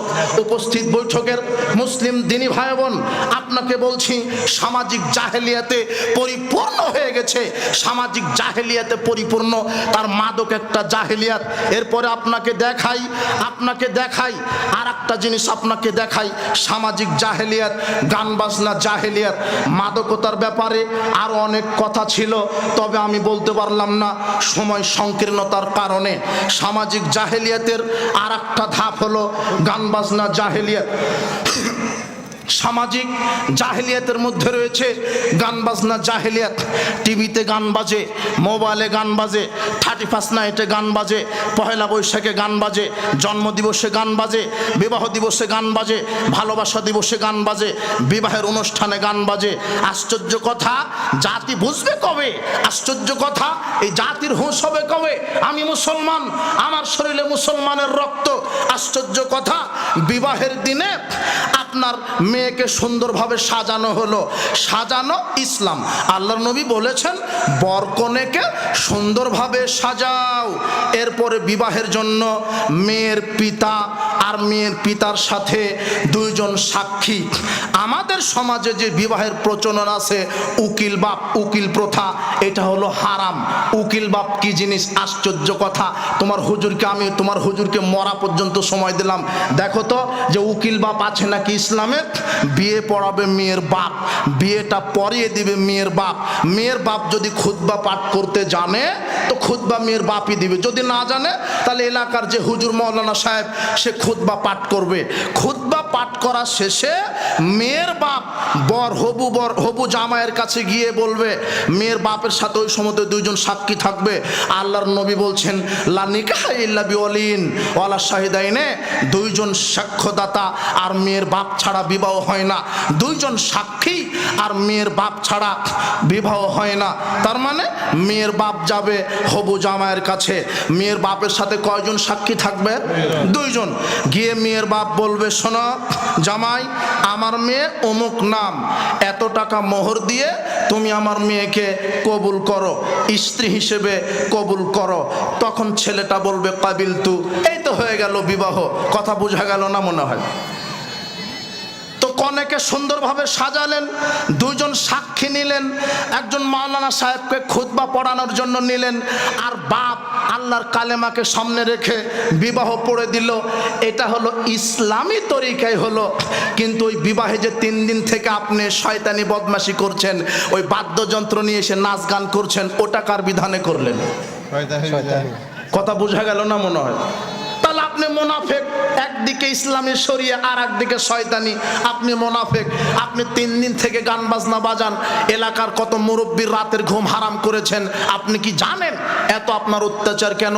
গান বাজনা এটা বিজাতিদের কাজ, এটা হিন্দুদের কাজ, এটা ইহুদি খ্রিস্টানের কাজ। যারা বিজাতি তারা গান বাজনা বাজাবে। আল্লাহ সুবহানাহু ওয়া তাআলা গান বাজনা, অশ্লীল গান বাজনা, বাদ্যযন্ত্রকে কোরআন মাজিদে হারাম ঘোষণা করেছেন। আপনি পড়বেন, আপনার এলাকার যে মসজিদের সভাপতি, মসজিদের সেক্রেটারি, তাকে আয়াত পড়তে হবে। আশ্চর্য কথা। এই যুবক শোনো, তোমার হুজুরকে বলবে, তোমার হুজুর এলাকায় যেই বিবাহের অনুষ্ঠানে গান বাজনা বাজে, ওই বিবাহের বৈঠকে যেন তোমার হুজুর বিবাহ পড়াতে না যায়। যেই বিবাহের অনুষ্ঠানে বাদ্যযন্ত্র বাজবে, সেই বাদ্যযন্ত্রে যেন তোমার সর্দার সাহেব দাওয়াত খেতে না যায়, মসজিদের সেক্রেটারি যেন না যায়, মসজিদের সভাপতি যেন না যায়। এটাই হলো বিরোধিতা। সমাজ বলে দিবে, শোনো, সমাজ থেকে 144 ধারা জারি থাকলো, আমার সমাজে অশ্লীলতা বাদ্যযন্ত্র বাজবে না। বিবাহের অনুষ্ঠানে হোক, আর আপনার অমুক দিবসে হোক, আপনার এই দিবসে হোক, আপনার সেই দিবসে হোক, এটা আপনার প্রতিবাদ। আল্লাহ কোরআন মাজিদে বলছেন, সূরা লোকমানের 6 নম্বর আয়াত, ওয়া মিনান নাসি মান ইয়াশতারি লাহুল হাদিস লিউদিল্লুকা আন সাবিলিল্লাহি বিগাইরি ইলম। মানুষের মধ্যে অনেক মানুষ আছে যারা অশ্লীল গান বাজনা বাজায়। কি বাজায়? মানুষের মধ্যে অনেক মানুষ আছে যারা অশ্লীল গান বাজনা বাজায়। এই যুবক এদিকে দেখো, মুরব্বি আপনি লক্ষ্য করেন, এই যুবক এদিকে লক্ষ্য করো, তোমার বাপকে লক্ষ্য করতে হবে। আশ্চর্য কথা, আমি এখানে তোমার খানকার, তোমার অমুক রাজনৈতিক দলের এখানে আমি বক্তব্য দিতে আসিনি, জেলখানার কাহিনী শোনাতে আসিনি, আমি এখানে হরিণের কিচ্ছা বলতে আসিনি, আমি কোরআনের অনুবাদ করছি। তুমি পারলে আমাকে বলো যে কোরআনের আয়াত ভুল, তাহলে আমি বলবো ঠিক আছে, জি না, সারা পৃথিবীর সব মুহাদ্দিস আলেম ওলামা যদি প্রচেষ্টা চালায় কোরআনে একটা ভুল বাহির করতে পারবে না। আল্লাহ বলছেন মানুষের মধ্যে অনেক মানুষ আছে যারা অশ্লীল গান বাজনা বাদ্যযন্ত্র বাজায়, ওয়ায়াত্তাখিযাহা হুজুয়া, এই নিয়ে তারা খেলতামাশা করে, এই নিয়ে তারা অনুষ্ঠান করে, এই নিয়ে তারা বিনোদন করে। উলাইকা লাহুম আযাবুম মুহিন, আল্লাহ বলছেন আমি তাদের জন্য কঠিন পীড়াদায়ক শাস্তি রেখেছি। তার মানে যারা গান বাজনা বাজায় এদের জন্য পরকালে কি পরিণাম? জাহান্নাম। বুঝতে কঠিন হচ্ছে নাকি? মেয়েকে তো ল্যাংটা করে সাজিয়ে বিয়ে দিয়েছেন, আপনার ফুফাতো ভাই নেচেছে, খালাতো ভাই নেচেছে, আশ্চর্য কথা, যে বিবাহের অনুষ্ঠানে বাদ্যযন্ত্র বাজে সেই বিবাহে আমরা দাওয়াত খেতে যাই না। ও আমার আপনজন হোক তাতে কি আছে? যে বিবাহের অনুষ্ঠানে বাদ্যযন্ত্র বাজে, আমি জানতে পেরেছি যে বাদ্যযন্ত্র বেজেছে, ওটা যদি হয় তাহলে ওই বিবাহে আমি যাই না। আশ্চর্য কথা, ওখানে যাব কেন আমি? ওখানে লুচ্চামি হয়েছে 3 রাত থেকে, ওখানে জাহেলিয়াত চর্চা হয়েছে, গান বাজনা হারাম, চিরদিনই হারাম। আবু মালিক আল আশারী রাদিয়াল্লাহু আনহু বলছেন আল্লাহর নবী বললেন ইন লা ইয়াকুনান্না মিন উম্মতি আকওয়ামুন, অচিরেই কিছু উম্মত আসবে আমার, ইস্তাহিল্লুনাল হিরা, তারা জেনাকে বৈধ মনে করবে, ওয়াল হারিরা, তারা রেশমি পোশাককে বৈধ মনে করবে, ওয়াল খামরা, তারা মদ পান বিড়ি সিগারেট জর্দাগুল খাওয়াকে বৈধ মনে করবে, ওয়াল ফুরুজা, তারা জেনাকে বৈধ মনে করবে, তারা বাদ্যযন্ত্রকে অবৈধ অশ্লীল বাদ্যযন্ত্রকে বৈধ মনে করবে। কিন্তু আল্লাহ সুবহানাহু ওয়া তাআলা হারাম করেছেন, ইন্নাল্লাহা হারামাল খামরা ওয়াল মাইসিরা ওয়াল কুবা, নিশ্চয় আল্লাহ মাদক, জিনা, জুয়া আর সর্ব ধরনের অশ্লীল বাদ্যযন্ত্র গান বাজনা হারাম আল্লাহ করেছেন। যুবক এইবারে লক্ষ্য করো তো হাদিস বুঝতে পারো কিনা। হাদিসটা ইবনে মাজার 4020 নম্বর হাদিস, ইবনে মাজার 4020 নম্বর হাদিস। দেখো তো হাদিসটা তুমি বুঝো কিনা।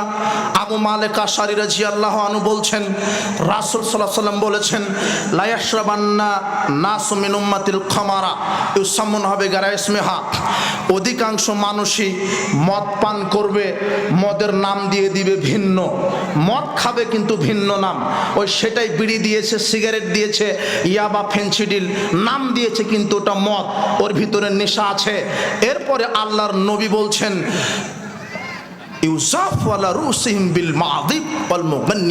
শোনো, সমাজের কিছু লোকেরা বাদ্যযন্ত্র বাজাবে, অশ্লীল গান বাজনা বাজাবে, আর নেতা নেত্রীকে সম্মান করবে মদ দিয়ে আর গান বাজনা দিয়ে।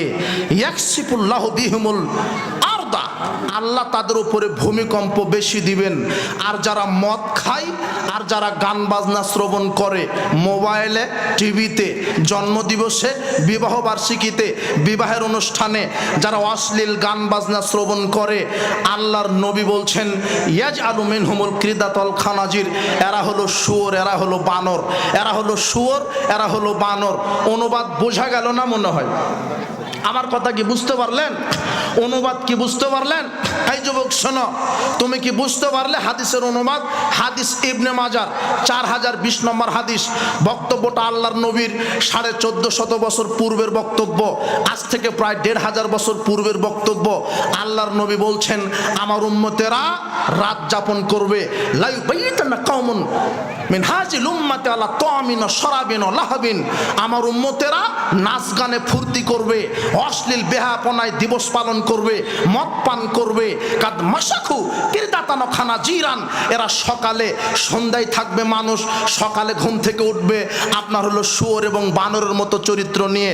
তার মানে যারা মদ পান করে আর যারা গান বাজনা শ্রবণ করে এদের আচরণ আল্লাহর নবী বলছেন দেখতে মানুষ, আচরণ কয়টা প্রাণীর মতো? না বোঝা গেল না মনে হয়? আমি তো আপনার এলাকার সন্তান, সকালে আমার বাড়িতে গিয়ে হাদিসের কিতাব আমি আপনাকে খুলে দেখাবো। এই যে আল্লাহর নবী বলেছেন, আহমদ মুসনাদে আহমদ 195 নম্বর হাদিস, আল্লাহর নবী বলছেন যারা রাতে গান বাজনা শোনে, যারা আপনার রাতে মদ পান করে বিভিন্ন অনুষ্ঠান পালন করে, এরা সকাল করবে শূকর এবং বানরের চরিত্রে। আর ইবনে মাজার 4020 নম্বর হাদিস, আল্লাহর নবী বলছেন যারা গান বাজনা শ্রবণ করে এরা হবে শূকর, এরা হবে বানর। আমার কথা নয়, আমি তো অনুবাদ করছি। আল্লাহ তুমি আমাকে ক্ষমা করো, আমার জাতিকে তুমি সঠিক হেদায়েত দান করো। উপস্থিত বৈঠকের মুসলিম দিনী ভাই বোন, আল্লাহর নবী কত কঠিন ভাষা প্রয়োগ করেছেন। এরপরে দেখেন মুরব্বী, এই যে অভিভাবক, আপনি শোনেন, অভিভাবক আপনাকে বলছি, উমামা বাহিলি রাদিয়াল্লাহু আনহু বলছেন রাসূল সাল্লাল্লাহু আলাইহি ওয়াসাল্লাম বলেছেন, লা তাবিউল কাইনাত, গান বাজনা ওয়ালা তাশতারুহুন্না, গান বাজনা বাদ্যযন্ত্র নর্তকী যারা নাটক সিনেমা করে নায়ক গায়ক এদেরকে ক্রয় বিক্রয় করো না। এটা আল্লাহর নবীর মুখের কথা, বোঝা গেল না? আল্লাহর নবী বলছেন যারা গান বাজনা করে, নাটক সিনেমা করে, যারা গান বাজনা করে আর যারা গান বাজনা শ্রবণ করে এদেরকে ক্রয় বিক্রয় করো না। ওয়ালা তুআল্লিমুহুন্না, ছেলে মেয়েকে গান বাজনা শিখিয়ে দিও না। ওয়াসামানুহুন্না হারাম, গান বাজনা অশ্লীল বাদ্যযন্ত্রের ব্যবসা হারাম, গান বাজনা অশ্লীল বাদ্যযন্ত্রের ব্যবসা হারাম। আল্লাহর নবী বলছেন ছেলে মেয়েকে বাদ্যযন্ত্র শিখিয়ে দিও না। আশ্চর্য কথা, আল্লাহর নবী বলছেন ছেলে মেয়েকে গান বাজনা শিখিয়ে দিও না, ছেলে মেয়েকে গান বাজনা শিখিয়ে দিও না। আশ্চর্য, আপনি পিতা, আপনার বউ বসে আছে এই চেয়ারে আর আপনার বেটি বসে আছে এই চেয়ারে, আপনি মাঝখানের চেয়ারে। আরে বেটিকে কোলে নিয়ে বেশ্যালয়ের নারীকে দেখে কলিজা ঠান্ডা করছে। ও কাপুরুষ বাপ, ওর কাপুরুষ বাপ, ওর বিবাহ করাই ঠিক হয়নি। আশ্চর্য কথা, বাপের সামনে মেয়ে হে ইয়ারফোন কানে লাগিয়ে গান শুনবে, ও লোক কাপুরুষ। আল্লাহর নবী বলছেন ইয়া মাশারা শাবাব, হে যুবকেরা, মানিস্তাতা মিনকুমুল বাত, যদি পুরুষ হও বিবাহ করো। কি হলে বিবাহ? কাপুরুষকে আল্লাহর নবী বিবাহ করতে নিষেধ করেছেন। আল্লাহর নবী বলছেন যদি কাপুরুষ হও তাহলে সিয়াম থেকে থেকে যৌবনকে মিটিয়ে দাও, বিবাহ করো না। কেন? বিবাহ করলে বউকে চালানোর ক্ষমতা রাখা লাগবে, বিবাহ করলে 2 বছর পরে বাচ্চা হবে, বাচ্চাকে চালানোর ক্ষমতা রাখা লাগবে। ছেলেকে বলতে হবে বেটা 10 বছর হয়েছে সালাত আদায় করো, না করলে পিঠের চামড়া থাকবে না, এর নাম বাপ। আল্লাহর নবী বলছেন আল্লে কাসাকালা বাবে, এই পুরুষ তুমি যদি পুরুষ হও তাহলে লাঠিটা দরজার সামনে ঝুলিয়ে রাখো, তাহলে স্ত্রী ছেলে মেয়ে ওই ঘরে ঢোকার পূর্বেই লাঠিটা দেখে বলবে, উল্টা পাল্টা হলেই আব্বা দিবে। কথা বোঝা গেল না মনে হয়? এটা আল্লাহর নবীর মুখের কথা। আল্লাহর নবী বলছেন এই বিবাহের পূর্বে লাঠিটা দরজার সামনে ঝুলিয়ে রাখো, তাহলে দেখবেন স্ত্রী আর এই বাড়ি ওই বাড়ি যাবে না, গীবত করবে না, তাহলে দেখবেন যে ছেলেটা ঠিকই সালাত আদায় করছে। আশ্চর্য কথা, আপনার মেয়েটা কোচিং এর নামে দুপুর 12টায় বের হয়েছে, 1 ঘন্টা কোচিং, রাত 12টায় বাড়িতে ফিরে আপনি কিছুই বলেন না। আশ্চর্য কথা, আপনার মেয়ে কোথায় কি করে, আপনার ছেলেটা কোথায় কি করে? আপনি পুরুষ হয়েছেন, আল্লাহ নবী বলছেন আলা কুল্লুকুম রাইন ওয়া কুল্লুকুম মাসউলুন আন রায়াতিহি, সারা পৃথিবীর সব মানুষ দায়িত্বশীল। বাপ তার ছেলের উপরে দায়িত্বশীল, স্বামী তার স্ত্রীর উপরে দায়িত্বশীল, পরিবারের নেতা পরিবারের উপরে দায়িত্বশীল। আপনার স্ত্রী উল্টাপাল্টা করবে মানে, আপনার ছেলে এইভাবে মোড়ে মোড়ে ক্যারাম খেলবে, ছক্কা খেলবে, লুডো খেলবে মানে, আপনার ছেলে এইভাবে ওই 31st নাইট রাতে মদ পান করবে বেড়াবে মানে, আপনি মরে গেছেন, আপনি কাপুরুষ। তাই তো আপনার ছেলেটা লুচ্চামি করে বেড়াই, আপনার মেয়েটা লুচ্চামি করে বেড়াই। আল্লাহর নবী বলছেন শোনো অভিভাবক, লা তুআল্লিমুহুন্না, ছেলে মেয়েকে গান বাজনা শিখিয়ে দিও না, ছেলে মেয়েকে বাদ্যযন্ত্র শিখিয়ে দিও না। আশ্চর্য কথা, হাই স্কুলের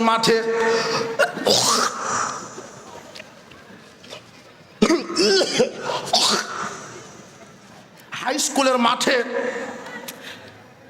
গান বাজনার প্রতিযোগিতা হচ্ছে। হেডমাস্টার বলছে যে আপনার মেয়েটা তো সুন্দর নাচতে পারে, একটু মঞ্চে উঠে যেন নাচে, বিদায় অনুষ্ঠান, এমপি মন্ত্রী আসবে, একটু নাচানাচি করবে। তো হাই স্কুলের অনুষ্ঠানে গান বাজনা শুরু হয়েছে, আপনার ওই বাদ্যযন্ত্র বাজতেছে, গান বাজনা অশ্লীল বাজে, আর মঞ্চের উপরে ক্লাস 9-10-এর মেয়েরা যারা একেবারে উঁচা পাচা লম্বা সুন্দর নাচতে পারে তারা নাচতেছে। আর বিচারক হলো ওই প্রতিষ্ঠানের শিক্ষক মণ্ডলীরা, ওরা হলো বিচারক, যে বেশি মাজা ঝুঁকাতে পারবে তাকে বেশি নাম্বার দিবে। আর মেয়ের বাপটা হেডমাস্টারের পাশেই বসে থাকে, বসে থেকে বলছে মাস্টার সাহেব ওই যে লম্বা ফারসা আমার মেয়েটা, ওই যে বেশি করে মাজা ঝুঁকাচ্ছে, একটু দোয়া করে দেন বেশি করে যেন বেশ্যাগিরি করতে পারে, যেন নৃত্য একাডেমিতে চান্স পায়। আবার অভিভাবক বলছে মৌলানা সাহেব আমার মেয়েটা নৃত্যকলা একাডেমিতে চান্স পেয়েছে। তো হুজুরও আবার 3 নম্বর শ্রেণীর হুজুর বলছে আলহামদুলিল্লাহ। হুজুরও 3 নম্বর, হুজুরও ঠিক নাই। এই যুবক তুমি দাঁত বার করে হাসো কেন? তোমার বোনটাই তো লুচ্চামি করে, তুমি দেখো না? তোমার বোন ওইভাবে নাচে কেন? শরম নাই কেন? লজ্জা নাই কেন? হায়া নাই কেন? উপস্থিত বৈঠকের মুসলিম দিনী ভাই বোন, আমি আপনাকে শরীয়ত কিভাবে বুঝাতে পারি? আমি শরীয়ত আপনাকে কিভাবে তুলে ধরলে আপনি বুঝবেন? আশ্চর্য কথা, আল্লাহর নবী বলছেন গান বাজনা হারাম, চিরদিনই হারাম। আপনার বিবাহের অনুষ্ঠান চলে না গান বাজনা ছাড়া, আপনার 31st নাইট চলে না গান বাজনা ছাড়া। আমি কিভাবে আপনাকে বুঝাবো শরীয়ত? উপস্থিত বৈঠকের মুসলিম দিনী ভাই বোন, হে যুবক, তুমি তোমার বোনকে ঠেকাও, তুমি নিজে পরিবর্তন হও। তুমি মনে রেখো, তুমি 31st নাইটে বিবাহের বৈঠকে গান বাজনা বাদ্যযন্ত্র ধক্কাস ধক্কাস করে শব্দ দিয়ে মাটি কাঁপিয়ে দিচ্ছ। তুমি মরে দেখো এই মাটি তোমাকে কিভাবে কাঁপায়। তুমি মরে দেখো, আল্লাহ তোমাকে হেদায়েত দান করুন। আমিন। আর যদি শরম থাকে, হায়া থাকে, কোনোদিন ছেলে মেয়েকে নিয়ে এই গান বাজনার বাদ্যযন্ত্রে বসবেন না, শিখিয়ে দিবেন না। যদি পুরুষ হন, কাপুরুষ হলে দেখতে পারেন, তখন আমি নিষেধ করব না, তখন আমি জানবো যে আপনি কাপুরুষ, তাই আপনার মেয়েটা লুচ্চামি করে ঘুরে। আপনি যদি পুরুষ হন, তাহলে যেন আপনার মেয়েটা লুচ্চামি করে না ঘুরে, আপনার ছেলেটা যেন মনে মনে পায়চারি না করে, বিড়ি সিগারেট যেন না খাই, ওপেনে খাই, গোপনে খাই। আশ্চর্য কথা, আলেম ওলামাকে মূল্যায়ন করে না, মুরব্বীকে মূল্যায়ন করে না। ও বলছে যে ক্ষমতায় আছি বেটা। ক্ষমতা কি জিনিস তুমি কি জানো? ক্ষমতা দেখে নাও ওমরের কাছ থেকে। আর ক্ষমতার অপব্যবহার করলে ফেরাউনের মতো রেডি থাকো। তোমার নেতৃত্বের বয়স তো ছিল মাত্র 45 মিনিট, তাও তোমার শিক্ষা হলো না। আশ্চর্য কথা, ক্ষমতা দেখাবেন না। এই যুবক, আমি যেন তোমার প্রতি নম্র ভদ্র আচরণ আমি আশা করি, আর আমার পক্ষ থেকে তোমার উপরে প্রাণ ঢালা ভালোবাসা থাকবে। এরপরে আসেন সুদ ঘুষ, সামাজিক জাহেলিয়াত। সুদ ঘুষ হচ্ছে সামাজিক জাহেলিয়াত। আপনি দেখেন প্রায় হারামখোর, প্রায় হারামের সাথে জড়িত আছে, প্রায় সুদের সাথে জড়িত আছে। মাস্টার নাই, ভ্যান চালক নাই, রিক্সা চালক নাই, মুদির দোকান নাই। আমাকে বলছে মৌলানা সাহেব, এই যে ঢাকা আপনার গুলশানে এই যে প্রাইভেট কারের দোকান দিয়েছি, এখানে 50 কোটি টাকা ইনভেস্ট করা আছে। আমি বললাম ভাই 50 কোটি টাকা পেয়েছেন কোথায়? বলছে যে ব্যাংক থেকে লোন নিয়েছি, ওর দোকানটা হারাম। আমাকে আর একজন বলছে ভাই এই যে আমার মুদির দোকান 1 কোটি টাকা ইনভেস্ট করা আছে। আমি বললাম ভাই 1 কোটি টাকা কোথায় পেয়েছেন? তখন বলছে যে ব্যাংক থেকে লোন নিয়েছি, মুদির দোকানটা হারাম। দেখি কে আমাকে বলতে পারে মুদির দোকান জায়েজ? দেখি দেখি কে বলতে পারে যে সুদের টাকা নিয়ে দোকান করলে দোকান জায়েজ? দেখি কে বলতে পারে সুদ হারাম? সারা পৃথিবীতে যদি 800 কোটি মানুষ থাকে, 800 কোটি মানুষে যদি সুদ খায় তবুও সুদ হারাম। কাবা ঘরের ইমামও যদি সুদ খায় তবুও সুদ হারাম। আল্লাহ বলছেন ইয়া আইয়ুহাল্লাযিনা আমানু লা তাকুলুর রিবা আদআফাম মুদাআফাতান। হে বিশ্বাসীগণ, চক্রবৃদ্ধি হারে সুদ ভক্ষণ করো না। ইয়ামহাকুল্লাহুর রিবা ইউরিবিস সাদাকাত। সুদ হলো আমি ধ্বংস করেছি, দানকে বর্ধিত করেছি। ও হাল্লাল্লাহুল বায়া ও হারামার রিবা, আমি সুদকে হারাম করেছি, ব্যবসাকে বৈধ করেছি। সুদ হারাম। জাবের রাদিয়াল্লাহু আনহু বলছেন, উপস্থিত বৈঠকের মুসলিম দিনী ভাই বোন, আপনার ইমানের দাবি থাকা উচিত, বক্তব্য শুনে মুনাফিকি করবেন না। আজকে পরিবর্তন হন, না হলে পরকালে জাহান্নাম পরিণতি আপনার আছে। আল্লাহর নবী জাবের রাদিয়াল্লাহু আনহু বলছেন, লানা রাসূলুল্লাহ সাল্লাল্লাহু আলাইহি ওয়াসাল্লাম আকিলার রিবা ও মুকিলাহু ও কাতেবাহু ও শাহিদাইহি ও কলাহুম সাওয়া।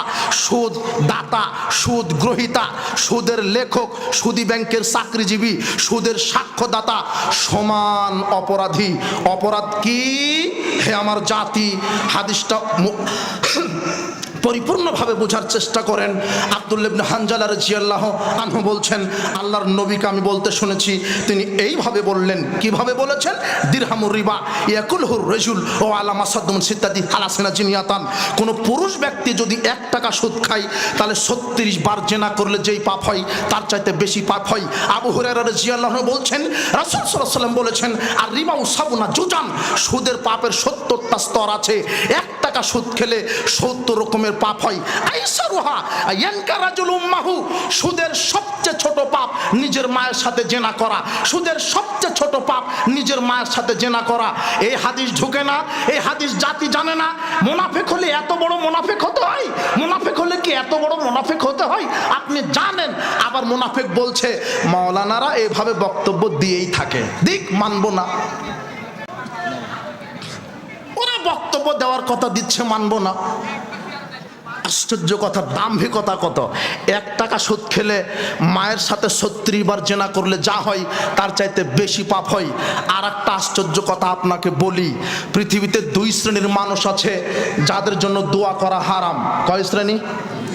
পৃথিবীতে 2 শ্রেণীর মানুষ আছে যাদের জন্য দোয়াই চলবে না। অবাক! আমি এই 2টা হাদিস যখন পড়াশোনা করি আমি নিজে অবাক হয়ে গেলাম, এটা কি হয়, কিভাবে এটা হতে পারে? আশ্চর্য কথা, আল্লাহর নবী শরীয়ত 2 শ্রেণীর মানুষ। আব্দুল্লাহ ইবনে ওমর, হাদিসটা সহিহ মুসলিমের 423 নম্বর হাদিস। আব্দুল্লাহ ইবনে ওমর বলছেন,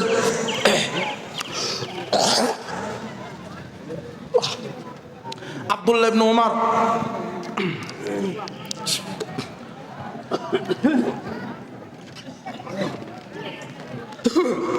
মেহমান আসছে, আপনি বসতে দেন ভালো করে, বিশৃঙ্খলা যেন না হয়।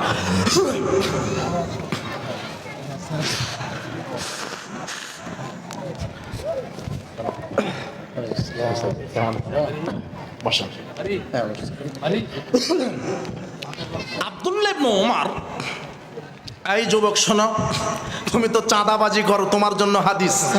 আর তোমার নেতা তো নেতৃত্ব দেয়, নেতৃত্ব দিয়ে জনগণের টাকা চুরি করে, তোমার নেতার জন্য হাদিস। সহিহ মুসলিমের 423 নম্বর হাদিস। আব্দুল্লাহ ইবনে ওমর রাদিয়াল্লাহু আনহু বলছেন, আমি বসরার গভর্নর ইবনে আমেরকে দেখতে গেলাম। বসরার গভর্নর বুঝবেন কিনা, একটা মন্ত্রী বলি, বসরার মন্ত্রী ইবনে আমের। তো আব্দুল্লাহ ইবনে ওমর যখন দেখতে গেছেন, দেখতে গেছেন ইবনে আমের অসুস্থ ব্যক্তিকে দেখতে গেছেন। নাম হচ্ছে ইবনে আমের, উনি হলেন বসরার মন্ত্রী। তো ইবনে আমের আব্দুল্লাহ ইবনে ওমরকে দেখে বলছেন, আলা তাদুল্লাহ আলী, আপনি আমার জন্য একটু দোয়া করেন তো। দোয়া মানে কি? আল্লাহ আপনাকে ভালো রাখুন, সুস্থ রাখুন, বারাকা দান করুন, আপনার উপরে রহম করুন, আপনাকে রুজি দান করুন, বালা মুসিবত দূর করুন, এভাবে কি করে? দোয়া। তো ইবনে আমের বলছে, আপনি আমার জন্য একটু দোয়া করেন। তখন আব্দুল্লাহ ইবনে ওমর বলছে, কুনতাল আল বসরা, আপনি তো বসরার মন্ত্রী ছিলেন, এমপি ছিলেন। তো এমপি মন্ত্রী থাকা অবস্থায় তো জনগণের চাল গম ভুট্টা এগুলি তো জম্মের খাওয়া খেয়েছেন, দুর্নীতি করেছেন, কাজেই তো আপনার জন্য তো দোয়া চলবে না। হাদিস মুসলিম। 2 শ্রেণীর মানুষের জন্য দোয়া করা হারাম। তার একটু হারামখোর। কি খুর? সুদখোর, মদখোর, হারামখোর, চোর ডাকাত, যারা হারাম খায়, এদের জন্য দোয়া করা হারাম। তবে গোপনে একটা দোয়া করবেন, আল্লাহ তুমি তাকে হেদায়েত দান করো। কথা বুঝে আসেনি মনে হয়? আল্লাহ তুমি তাকে হেদায়েত দান করো। আর আরেকটা কি, মুসনাদ আহমদের 7086 নম্বর হাদিস। আল্লাহর নবী বলছেন, ইল আনুহুন্না, নগ্ন বেহায়া নারীকে দেখার সাথে সাথে অভিশাপ দাও। নগ্ন বেহায়া নারীকে দেখার সাথে সাথে অভিশাপ দিতে হবে। আশ্চর্য কথা, কেন জানেন? আল্লাহর নবী বলছেন, ইযা যাহারা ফি কারিয়াতিন আর রিবা ওয়াজ জিনা, যখন কোনো এলাকায় জেনা, ব্যভিচার, অশ্লীলতা প্রকাশ পায় আর সুদ প্রকাশ পায়, ফাকাত আহাল্লাহু বিমাসিয়াতিল্লাহি হাক্কা আযাব আল্লাহ, সেই জাতির উপরে আল্লাহর আযাব ওয়াজিব হয়ে যায়। মানে এই লুচ্চামি হচ্ছে বলে দেশে গজব বেশি বেশি নাজিল হচ্ছে। তাই আল্লাহর নবী বলছেন, যারা এই অশালীন পোশাক পরে ঘুরছে, যে মেয়েরা ল্যাংটা হয়ে বাজার দখল করেছে, ঢাকা শহরে যান, আপনি রাস্তায় চলতে পারবেন না। এদেশের অনেক বিশ্ববিদ্যালয়গুলিতে আছে, দেখেন আপনার অজুই টিকবে না। হবা এই যে যারা অর্ধনগ্ন আছে, আল্লাহর নবী বলছেন, এই নগ্ন নারীকে দেখার সাথে সাথে অভিশাপ দাও, ফা ইন্নাহুন্না মালউনাত, কেননা এরা আল্লাহর পক্ষ থেকে অভিশপ্ত। এই বেপর্দা নারীরা কার পক্ষ থেকে অভিশপ্ত? আল্লাহর। আশ্চর্য কথা। মা বোনদেরকে, আপনার মেয়েকে পর্দায় রাখবেন, আপনার পরিবারকে পর্দায় রাখবেন, চেষ্টা করবেন। কেন রাখবেন? রাখতেই হবে। আল্লাহ তুমি কবুল করো, আমিন। সামাজিক জাহেলিয়াতে পরিপূর্ণ, সুদে, ঘুষে, দুর্নীতিতে, জেনা ব্যভিচারে, মদ পানে, গান বাজনায় আমরা ধারাবাহিকভাবে আমরা আলোচনা হবে। আল্লাহর কাছে আবারও দোয়া রাখি, আল্লাহ তুমি আমাদের জন্য পরিবেশটাকে অনুকূলে রাখো। আসেনি তোমার কয়েকদিন চালে আদায়ের উপর কিছু দিয়ে কিছু আদায় দিয়ে ওস্তাদ চলে আসছে তো। মিনিটের টাইমিং করলাম না। আচ্ছা আচ্ছা, এই ফাঁকি সাবিলের বলবো, রুমাল দিয়ে দাও দিয়ে তুমি না। উপস্থিত বৈঠকের মুসলিম দিনী ভাই বোন, সামাজিক জাহেলিয়াতের তৃতীয় পর্যায়ে সুদ সামাজিক জাহেলিয়াত, ঘুষ সামাজিক জাহেলিয়াত, সুদে পরিপূর্ণ হয়ে গেছে, সুদে পরিপূর্ণ হয়ে গেছে সমাজ, সুদের সাথে জড়িত মানুষ। আপনাকে ফিরে আসতে হবে যে কোনো মূল্যে। আমি আপনাকে আর কি দিয়ে বুঝাবো এটা আমার জানা নাই। আপনি হারাম খাদ্য থেকে ফিরে আসেন, হারাম জীবিকা নির্বাহ থেকে ফিরে আসেন। এরপরে আপনাকে বলি জুয়া, জুয়া খেলা সামাজিক জাহেলিয়াত। আপনার আজকে অধিকাংশ ছেলে মেয়ে তো বহুদূরের কথা, বয়সপ্রাপ্ত নারী পুরুষ তারাও মোবাইল পর্যন্ত গেমসে অ্যাডিক্টেড হয়ে গেছে, মোবাইলে গেমস খেলে। কি যেন ফ্রি ফায়ার, পাবজি, মোবাইলও নাকি এখন লুডো ছক্কা তাস খেলা যায়, সবাই নাকি খেলছে। এই যে মোড়ে মোড়ে ক্যারাম খেলা হচ্ছে, আপনার ছক্কা লুডো তাস খেলা হচ্ছে, ছড় খেলা হচ্ছে, এগুলো হচ্ছে জুয়া খেলা। প্রত্যেক যেই খেলাতে টাকার হার জিত আছে ওটা হলো জুয়া। আর যেই খেলাতে টাকার হার জিত নেই কিন্তু শরীর চর্চা নেই, শরীর চর্চার জন্য, ব্যায়াম করার জন্য ক্রিকেট ভলিবল আপনি খেলতে পারেন শুধু শরীর চর্চার জন্য, কিন্তু টাকার হার জিত থাকলে সেটা হবে জুয়া। আজকে ছেলেমেয়েরা জুয়াতে আসক্ত হয়ে গেছে, মোড়ে মোড়ে ক্যারাম, ছক্কা লুডো তাস খেলে, এগুলো হচ্ছে জুয়া খেলা। মোবাইলে ফ্রি ফায়ার পাবজি খেলে, আরো কত কি খেলছে, এটা হলো জুয়া। আল্লাহ কোরআন মাজিদে জুয়া খেলাকে শয়তানের কাজ বলেছেন। আর আল্লাহর নবী বলছেন যে ব্যক্তি জুয়া খেললো সে যেন তার হাতকে শূকরের রক্তে এবং মাংসে ডুবিয়ে দিল। যে ব্যক্তি জুয়া খেললো সে যেন তার হাতকে শূকরের রক্তে এবং মাংসে ডুবিয়ে দিল, আর সে আল্লাহ এবং তার রাসূলের নাফরমানি করলো। আর আল্লাহ কোরআন মাজিদে বলছেন ওয়া ইয়াসিল্লাহ রাসূলাহু ওয়া ইয়াতাআদ্দা হুদুদাহু ইয়াদখিলু নারান খালিদান ফিহা। যে ব্যক্তি আল্লাহ এবং তার রাসূলের নাফরমানি করে সে তার থাকার জায়গা হবে জাহান্নাম। তাহলে জুয়া খেলার পরিণাম কি? জাহান্নাম। হে যুব সমাজ, জুয়া খেলা থেকে তুমি নিজেকে ফিরিয়ে রাখো। জুয়া খেলা হারাম, জুয়া খেলা কাবিরা গুনাহ, জুয়া খেলা শয়তানের কাজ। এভাবে তুমি এইভাবে মোড়ে মোড়ে ক্যারাম, ছক্কা লুডো তাস খেলো না, এগুলি জুয়া খেলা। এরপরে আপনাকে দেখাই ছবি মূর্তির পূজা, ছবি মূর্তি জাহেলিয়াত। আপনার ঘরে ছবি টাঙিয়ে রেখেছেন, নেতার ছবি হোক আর পিতামাতার ছবি হোক। আল্লাহর নবী বলছেন লা তাদখুলু মালাইকাতু বাইতান ফিহি কালবুন ওয়ালা তাসাওয়ুর। যেই ঘরে কুকুর থাকে আর কোনো প্রাণীর ছবি টাঙানো থাকে সেই ঘরে ফেরেশতা প্রবেশ করে না। আল্লাহর নবী বলছেন ইন্নাল্লাযীনা ইয়াসনাউনা হাযিস সুওয়ারা, নিশ্চয় যারা ছবি মূর্তি তৈরি করে ইউআযাবুনা ইয়াউমাল কিয়ামা, তাদেরকে আল্লাহ কিয়ামতের দিন শাস্তি দিবেন। ইউকালু লাহুম, এবং আল্লাহ তাদেরকে বলবেন আহইউ মা খালাকতুম, তোমরা যে ছবি মূর্তি তৈরি করেছিলে সেখানে আত্মা দাও। মোড়ে মোড়ে নেতা নেত্রীর ছবি, আল্লাহ বিচার মাঠে বলবেন যারা এই মোড়ে মোড়ে নেতার ছবি তৈরি করেছ, এই নেতার শরীরে এখন আত্মা দাও, এই মূর্তির ভিতরে আত্মা দাও। আত্মা দিতে পারবে না, তখন আল্লাহ পাঁচ হাতে একটা বাড়ি দিয়ে বলবেন তোকেও জাহান্নামে দিলাম, তোর নেতাকেও জাহান্নামে দিলাম। সেদিন দলপাটি করে আপনি বিচার মাঠে ঠেকায়েন। কথা বোঝা গেল না মনে হয়? সহিহ মুসলিমের রেওয়াতে বলছেন মান কানা ইয়াবুদুশ শামস ওয়াস শামস, যে ব্যক্তি সূর্যের পূজা করে আল্লাহ বলবেন ফালিয়াত্তাবে, সূর্যকে অনুসরণ করো, সূর্যকে জাহান্নামে দিবে। ওই আপনার সূর্যকে যারা পূজা করে তাকে জাহান্নামে দিবে। মান কানা ইয়াবুদুল আসনাম ওয়াল আসনাম, যারা মূর্তি পূজা করেছে মূর্তিকে জাহান্নামে দিবে, যে মূর্তি পূজা করে তাকেও জাহান্নামে দিবে। নেন এবার সহিহ মুসলিমের হাদিস, সাবধান, ছবি মূর্তিকে মূল্যায়ন করা শিরক। আপনি শিরকের গুনাহ থেকে বেঁচে থাকেন। ঘরে প্রয়োজনীয় যদি পাসপোর্ট সাইজের ছবি লাগেই সরকারি কাজে, সেটা গোপনে রাখবেন। ঘরে বা বাহিরে ছবি ঝুলানো রাখা যাবে না। যেই ঘরে ছবি থাকে সেই ঘরে রহমতের ফেরেশতা প্রবেশ করে না। উপস্থিত বৈঠকের মুসলিম দিনী ভাই বোন, হে যুবক, তোমাকে নিয়ে 2 মিনিট কথা বলে আমি ইনফাক ফি সাবিলিল্লাহর উপরে 2 মিনিট কথা বলবো। তখন এই যে স্বেচ্ছাসেবক যারা আছে এরা আপনার ওই চাদর নিয়ে যাবে। এই যে বড় প্যান্ডেল করা হয়েছে, অনেক খরচাপাতি আছে। দিনকে টিকিয়ে রাখার বড় মাধ্যম অর্থনৈতিক সহযোগিতা। রাসূল সাল্লাল্লাহু আলাইহি ওয়াসাল্লাম সাহাবীদেরকে বলেছেন তোমরা দান করো। তাবুকের যুদ্ধে যাবেন বলছেন কার কি আছে দাও, যে আজকে তাবুকের জিহাদ ফান্ডে দান করবে তার জন্য জান্নাত রেডি হয়ে আছে। সুবহানাল্লাহ ওয়া বিহামদিহি। তখন সাহাবীগণ ওমর ইবনুল খাত্তাব রাদিয়াল্লাহু আনহু বলছেন আমি অর্ধেক দিলাম, উসমান রাদিয়াল্লাহু আনহু বলছেন আমিও দিলাম, আবু বকর রাদিয়াল্লাহু আনহু বলছেন আমি আল্লাহ এবং আপনাকে বাড়িতে রেখে আমার যা আছে সবই দিলাম। আব্দুর রহমান ইবনে আওফ বলছেন আল্লাহর নবী আমার 8000 দিরহাম আছে, আমি 4000 দিরহাম দিয়ে দিলাম। একেবারে দানের প্রতিযোগিতা।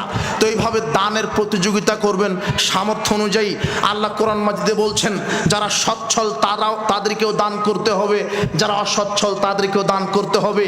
আপনি অসচ্ছল আপনি 100 টাকা দিবেন, আপনি সচ্ছল আপনি 5000 টাকা দিবেন, আরো সচ্ছল 50,000 টাকা দিবেন, আপনি একেবারে অসচ্ছল 10 টাকা দিবেন। আপনি কিছু দিবেনই। দান হচ্ছে খুব ক্ষমতাধর একটি ইবাদত। সাদাকাতুস সিররে তুতফিউ গাযাবার রব। আল্লাহর নবী বলছেন কেউ যদি গোপনে দান করে, গোপন দান প্রতিপালকের রাগকে মিটিয়ে দেয়। কেউ যদি গোপনে দান করে 7 শ্রেণীর লোককে আল্লাহ আরশের নিচে জায়গা করে দিবেন। তার এক শ্রেণী আছে অরাজুলুন তাসাদ্দাকা বিসাদাকাতিন ফাখফাহা, যেই ব্যক্তিটা গোপনে দান করলো। এমন গোপন বলা হয়েছে ভঙ্গিটা যে ডান হাত দান করেছে বাম হাত বুঝতে পারেনি, মানে গোপনে দান। আল্লাহর নবী বলছেন কেউ যদি গোপনে টাকা দান করে আল্লাহ তার গোপন পাপ ক্ষমা করেন। কেউ যদি গোপনে দান করে আল্লাহ 70 গুণ বেশি নেকি দান করেন। পিতামাতা মারা গেছে পিতামাতার নিয়তে দান করবেন। আল্লাহর নবী বলছেন ইন্নাস সাদাকা লা তুতফিউ আন আহলিহা হাররাল কুবুরে, নিশ্চয়ই দান কবরের আগুনকে ধপ করে নিভে দেয়। আপনি দানের হাত প্রশস্ত করুন। আপনারা স্বেচ্ছাসেবক ভাইরা যাচ্ছে দানের হাত প্রশস্ত করুন। যার যা আছে সামর্থ্য অনুযায়ী দান করবেন। আর দোয়া রাখবেন প্রতিপালকের কাছে সার্বিক সহযোগিতায় আল্লাহ সুবহানাহু ওয়া তাআলা যেন কিয়ামত পর্যন্ত এই মাঠে এরকম দিনী আয়োজন আল্লাহ যেন কবুল করে। হিংসা বিদ্বেষ অন্তরে রাখবেন না। বিশ্বাস করেন আল্লাহর কসম দুনিয়াবি কোনো স্বার্থ নেই, পরকালের স্বার্থে মাঠে নেমেছি। সমাজে জাহেলিয়াতে রক্তপাশে অন্ধকারচ্ছন্ন অমানিসা রক্তে একে অমানিসা অন্ধকারে সমাজটা পরিপূর্ণ হয়ে গেছে। এই সমাজে ওহির তাওহীদের ইসলামের আলো ফোটাতে হবে। আমরা যদি এইভাবে জিহাদ না করি পরকালে আমাদের আল্লাহর কাছে জবাব দিতে হবে। আল্লাহকে বড় ভয় করি। প্রতিপালক আমাদের খেদমত তুমি কবুল করো। প্রতিপালক আমরা যে কোরআন সুন্নাহর কথা বলি আপনি আমাদের এই জিহাদটাকে কবুল করো। যারা মা বোনেরা এসেছেন, মা বোনেরা দায়িত্বশীল যারা আছেন তাদেরকেও আমরা বলবো আপনারা আপনাদের ওড়না হোক বা চাদর হোক তা ধরে মহিলা প্যান্ডেলে দানের হাত প্রশস্ত করবেন, কালেকশন করবেন। মা বোনেরা আল্লাহর নবী বলছেন আমি জাহান্নামে দেখলাম অধিকাংশই নারী। আর আল্লাহর নবীকে জিজ্ঞাসা করা হলো কেন আমরা মহিলা বেশি বেশি নারী? তো তোমরা স্বামীকে মূল্যায়ন করো না, স্বামীর অবাধ্যতা করো, আর তোমরা বেশি বেশি মানুষকে অভিশাপ দাও, আর তোমরা পুরুষ মানুষের বেপরদায় চলে ঈমানকে নষ্ট করো, তাই তো তোমরা বেশি বেশি জাহান্নামে। তবে তাসাদ্দাক না, বেশি বেশি দান সাদকা করো। দানের উসিলায় বরকত আল্লাহ তোমাদের ক্ষমা করে জান্নাত দিবেন। তাহলে মা বোনদেরকেও বলবো আপনারা দানের হাত প্রশস্ত করেন। যারা আছেন যুবকেরা তোমাদেরকে বলছি সংক্ষিপ্ত দুটি কথা যুবকদের জন্য। হে যুবক, ওই যে 7 শ্রেণীর লোকের মধ্যে তুমিও আছো, ওই 2 যুবক, যেই 2 যুবক আল্লাহকে ভালোবেসে সম্পর্ক করেছে, আল্লাহর ভালোবাসার জন্যই সম্পর্ক ছিন্ন করেছে। হে যুবক, বন্ধু নির্বাচনে তোমরা ভুল করো না। আবু হুরায়রা রাদিয়াল্লাহু আনহু বলছেন রাসূল সাল্লাল্লাহু আলাইহি ওয়াসাল্লাম বলেছেন আর রাজুলু আলা দ্বীনে খলিলি, মানুষ তার বন্ধুর প্রভাবে প্রভাবিত হয়, মানুষ তার বন্ধুর প্রভাবে প্রভাবিত হয়। ফালিয়ানজুর আহাদুকুম মাইয়ু খলিল, কাজেই তোমরা বন্ধু নির্বাচন করার পূর্বে একটু তদন্ত করো। বন্ধু নির্বাচন করার পূর্বে তোমরা তদন্ত করো। হে যুবকেরা, মূল্যবান কথা তুমি শুনে রাখো, তোমার কাজে আসবে। একটু কান খাড়া করে শোনো, বন্ধু নির্বাচনে ভুল করো না। আল্লাহর নবী বলছেন মাসালুল জালিসিস সালিহ ওয়াস সাউকি হামিলিল মিসক ওয়া নাফিকিল কির, ভালো বন্ধুর উদাহরণ আতর বিক্রেতার মতো, খারাপ বন্ধুর উদাহরণ কামার আলার মতো। ভালো বন্ধুর উদাহরণ আতর বিক্রেতার মতো মানে আপনি আতরের দোকানে বসে আছেন, আতর বিক্রেতা আপনাকে এমনিতে আতর দিতে পারে। আতর যদি এমনিতে না দেয় তাহলে কি হবে? আপনি আতর কিনে নিতে পারেন। যদি কিনেও না দেন, না নেন, তাহলে আতরের সুগন্ধি আসবেই আসবে। আর আল্লাহর নবী বলছেন অনাফিকুল কির ইম্মা ইহরিকা সিয়াবাক। আর খারাপ বন্ধুর উদাহরণ হলো ওই কামারশালা হাপড়ের মতো, অন্তত ধোঁয়া লাগবে। ধোঁয়া যদি নাও আগুন এসে কাপড় পুড়িয়ে দিবে, আগুন এসে যদি কাপড় নাও পোড়াই অন্তত ধোঁয়া আসবে। সঙ্গদোষের লোহা ভাসে। আপনার ছেলেটা ভালোই ছিল, কিন্তু বিড়িখুর, সিগারেটখুর, গাঁজাখুর, ইয়াবাখুরের সাথে ঘুরতে ঘুরতে আপনার ছেলেটাও গাঁজা খায়। বেনামাজির সাথে ঘুরতে ঘুরতে আপনার ছেলে সালাদ ছেড়ে দিয়েছে, নাস্তিক মার্কা হয়ে গেছে। আপনার মেয়েটা ভালোই ছিল, কিন্তু লুচ্চি বান্ধবীর সাথে ঘুরতে গিয়ে আপনার মেয়েটাও লুচ্চি হয়ে গেছে। সাবধান। এ কথাই আল্লাহর নবী হাদিসের সারাংশে বোঝানোর চেষ্টা করছেন। হে যুবকেরা, তোমাকে আর একটা জিনিস বলি, অবাক কথা।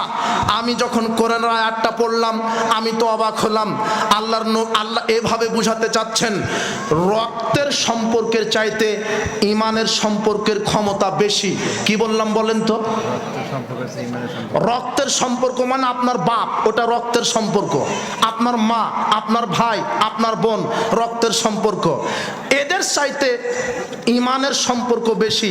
বাপ মা আর আপনি, আপনাদের ভিতরে যদি ইমানের কানেকশন না থাকে তাহলে বিচার মাঠে পিতামাতা ছেলে মেয়ে উভয়ের কোনো উপকার করতে পারবে না। কিন্তু ইমানের সম্পর্কের পাওয়ার কেন বেশি বললাম? আল্লাহ কোরআন মাজিদে বলছেন আল আখিল্লাউ ইয়াউমা ইদিন বাদুহুম লিবাদিন আদুউন ইল্লাল মুত্তাকিন। বিচারের মাঠে বন্ধুরা পরস্পর শত্রু হবে মুত্তাকিরা ব্যতীত। কোন বন্ধুরা বিচারের মাঠে শত্রু হবে? যারা দুনিয়াতে একসাথে টেন্ডারবাজি করেছে, সন্ত্রাসগিরি করেছে, চাঁদাবাজি করেছে, লুচ্চামি করেছে, গান বাজনা দেখেছে, জুয়া খেলেছে, মদ পান করেছে, চাঁদাবাজি করেছে, আল্লাহ দ্রোহিতা কাজ করেছে। তারা বিচার মাঠে বলবে বন্ধু তুমি আমাকে নষ্ট করেছো, তুমি আমাকে মদ পান করা শিখিয়েছো, তুমি আমাকে গানের আসরে নিয়ে গেছো, আজকে তোমার কারণে জাহান্নামে যাওয়া লাগছে। তখন আল্লাহ দুই বন্ধুকেই জাহান্নামে দিবেন। কিন্তু আল্লাহ বলছেন সূরা যুখরুফের 67 নম্বর আয়াত, আল্লাহ বলছেন ইল্লাল মুত্তাকিন, মুত্তাকি বন্ধুরা বিচার মাঠে পরস্পর সহযোগী হবে। সূরা আবাসা পড়বেন আর সূরা মারিস পড়বেন। আল্লাহ বলছেন ইবাসসারুনাহুম, বাপ তার ছেলেকে দেখতে পাবে, মা তার সন্তানকে দেখতে পাবে। যে মায়ের জন্য সন্তান কত কি করে, যে স্ত্রীর জন্য স্বামী কত কি করে। ছেলের মুখের হাসি ফোটানোর জন্য বাপ সুদ খায়, ঘুষ খায়, দুর্নীতি করে। কিন্তু এই বাপ, এই মা, এই স্ত্রী বিচার মাঠে কোনো উপকার করবে না। আমল ভালো হলে পরকাল ভালো, আমল খারাপ হলে পরকাল খারাপ। দেখেন আল্লাহ নিজে বলছেন সূরা মারিজের 10 থেকে 14 নম্বর আয়াত, ইবাসসারুনাহুম, সেদিন বাপ তার সন্তানকে দেখতে পাবে, মা তার ছেলেকে দেখতে পাবে। ইয়াওয়াদ্দুল মুজরিম লাম ইয়াফতাদি মিন আযাবি ইয়াওমাইজিম বিবানি, যেদিন পিতামাতাকে জাহান্নামে দিবেন।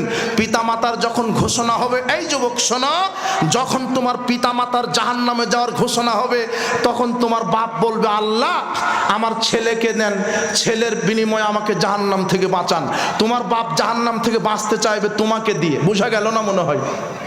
তোমার মা নাকি নিঃস্বার্থ দুনিয়াতে ভালোবাসে, এই মা আল্লাহকে বলবে আল্লাহ আমার ছেলেকে নেন, তাও আমাকে নিয়েন না, আমার ছেলেকে জাহান্নামে দেন, তবুও আমাকে জাহান্নাম থেকে বাঁচান। তোমার মা জাহান্নাম থেকে বাঁচতে চাইবে তোমাকে দিয়ে। বোঝা গেল না মনে হয়? আর ওই সময়তে মুমিন মুত্তাকি বন্ধু, মুমিন মুত্তাকি বন্ধুকে ওই যে তোমরা দুই বন্ধু আজকে ইসলামী জালসা শুনতে এসেছো একসাথে, আজান হলে ফজরের জামাতে যাবে একসাথে, ইসলামী আন্দোলন করবে একসাথে, রাসূল সাল্লাল্লাহু আলাইহি ওয়াসাল্লামের আদর্শে চলবে একসাথে। তোমার যদি পরকালে জাহান্নাম ঘোষণাও হয়ে যায় কোনো অপরাধের কারণে, তখন তোমার এই মুমিন বন্ধু, এ কিন্তু রক্তের সম্পর্ক নয়, এই মুমিন বন্ধু আল্লাহকে বলবে আল্লাহ ওই যে আমার বন্ধু, এক একসাথে জালসা শুনেছি, একসাথে ইসলামের কাজ করেছি, একসাথে আমরা সালাত আদায় করেছি, সিয়াম পালন করেছি, একসাথে দুনিয়াতে তোমার কাজ করেছি। আজকে আমার সাথে আমরা একসাথে পরকালে আছি, আমার বন্ধুটা জাহান্নামে যাচ্ছে, প্রতিপালক আমার সুপারিশ আপনি কবুল করুন। তখন তোমার এই মুমিন বন্ধুর সুপারিশ কবুল করে এই বন্ধুর সাথে আল্লাহ তোমাকেও জান্নাতে দিয়ে দিবে। তোমার বাপ তোমাকে কোথায় দিতে চাইবে? সেখানে তোমার মুমিন বন্ধু বলবে যে আমি আমার বন্ধুকে ছাড়া জান্নাতে যাব না। নাও তুমি এবার, তুমি তো যে চাঁদাবাজ, ঘুষখোর, দুর্নীতিবাজ, হারামখোরের সাথে তুমি ঘুরো কেন? তুমি বলবে বন্ধু দাড়িটা যদি ছেড়ে না দাও, প্যান্ট টাকনোর উপরে যদি না করো, সালাদ যদি আদায় না করো, তুমি যদি রসুলের আদর্শে জীবন না করো, তোমার সাথে নেই। এই কথা বলে মারা গেলে আল্লাহ তোমাকে আরশের নিচে জায়গা করে দিবে। আর বলবে বন্ধু আমি তোমার সাথে থাকতে চাই, তুমি সালাত আদায় করো, তুমি কত ভালো, আমাকে সালাত শিখাও, রসুল সাল্লাল্লাহু আলাইহি ওয়াসাল্লাম আদর্শ শিখাও। এইভাবে বন্ধুত্ব করো, আল্লাহ দুনিয়াতে একসাথে রাখবেন, পরকালে জান্নাতেও একসাথে রাখবেন ইনশাআল্লাহ। যুবক এই নসিহত তুমি ভুলবে না, বন্ধু নির্বাচনে তুমি ভুল করো না, এই বন্ধু তোমার শত্রু হবে। তাই তো আহলে হাদিস আন্দোলন বাংলাদেশ আহলে হাদিস যুব সংঘ তোমাদেরকে ঐক্যবদ্ধ হওয়ার ডাক দিচ্ছে। তোমরা এই ঝান্ডাবাহী একক তাওহীদের এই দলে ঐক্যবদ্ধ হয়ে কোরআন এবং সহিহ সুন্নাহ দুর্বার গতিতে রাত দিন তোমরা প্রচার করো। ইনশাআল্লাহ আল্লাহর তাওহীদ বাংলার জমিনে কায়েম হবে ইনশাআল্লাহ, আজ হোক আর কাল হোক। এরপরে আমি আপনাদেরকে আরেকটা দাওয়াত দিই, আগামীকাল আত-তাহরিক পত্রিকা, এটা তো আমাদের মাসিক পত্রিকা, মুখপত্র, আপনারা সবাই এটা পড়বেন। জীবন ঘনিষ্ঠ 40টা প্রশ্নের উত্তর দেওয়া থাকে এবং কারেন্টলি যেগুলি বিষয় কোরআন সুন্নাহর আলোকে সেগুলো লেখা থাকে, নির্ভরযোগ্য একটি পত্রিকা। আগামী 2 এবং 3 তারিখ বৃহস্পতি শুক্রবার রাজশাহী নওদাপাড়া মহতারাম আমির জামাত প্রফেসর ডক্টর মোহাম্মদ আসাদুল্লাহ গালিবের নেতৃত্বে অনুষ্ঠিত হতে যাচ্ছে জাতীয় তাবলিগি ইজতেমা। আপনারা সেখানে আমন্ত্রিত হবেন, দোয়া রাখবেন আল্লাহ যেন ইজতেমাকে পরিপূর্ণভাবে কবুল করে নেন। ওখানে যোগ্য বিজ্ঞ আলেমগণ কোরআন এবং সহিহ সুন্নাহ থেকে কথা বলবেন। আপনারা আলোচনা শুনে নিজে, পরিবার এবং সমাজ রাষ্ট্রে সেগুলি প্রয়োগ করার চেষ্টা করবেন। বারাকাল্লাহ ফিকুম, জাযাকুমুল্লাহ খায়ের। আমাদের মেহমানগুলি চলে আসছে, কেউ বিশৃঙ্খলা করবেন না। যারা দোকানে বসে আছেন, যারা রাস্তাঘাটে পায়চারি করছেন, তারা বসেন, সাবলীল ভাষায়, সুন্দর ভাষায় বিষয়ভিত্তিক আলোচনা হবে। আপনার আলোচনাগুলি শুনে নিজের জীবনে বাস্তবায়ন করবেন। আর শিরক করবেন না, মূর্তি পূজা করবেন না, তাবিজ ঝুলানো শিরক, কবর পূজা শিরক। আপনি কিছু হলেই আপনি কুসুম্বা মসজিদে মানত করেন কেন?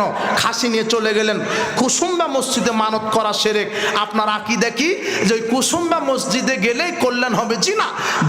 বাড়ির পাশে কত বিধবা আছে, আপনার অসহায় আছে, তাদেরকে খাদ্য খাইয়ে বলেন আল্লাহর কাছে দোয়া করেন, আল্লাহ আপনার ডাকে সাড়া দিবে। ওটা স্থান পূজা। আপনার ভিতরে ভ্রান্ত আকীদা চলে এসেছে যে অমুক দরগায় গেলে, অমুক পীরের কাছে গেলে, অমুক জায়গায় গেলে কল্যাণ হবে, বরকত হাসিল হবে। এগুলি শিরক। আমরা শিরকের পাপ থেকে বেঁচে থাকব। উপস্থিত বৈঠকের মুসলিম দিনী ভাই বোন, আপনাদের উদারত আহ্বান জানাচ্ছি, আপনারা আসেন। আন্তরিক মোবারকবাদ জানাচ্ছি, ধন্যবাদ জানাচ্ছি। আপনারা যে আমাদেরকে মূল্যায়ন করছেন, আপনারা সার্বিকভাবে সহযোগিতা করবেন। আমাদের শেষ অবধি থেকে আমাদের জীবন ঘনিষ্ঠ প্রশ্ন উত্তর আছে। যারা নিজেদের জীবন ঘনিষ্ঠ ইসলামকে জানা, আমরা বিষয়ভিত্তিক বক্তৃতা দিই ঠিক আছে, কিন্তু মানুষের ভিতরে একটা কোশ্চেন থেকেই যায়, সেটা স্পষ্ট হয় না।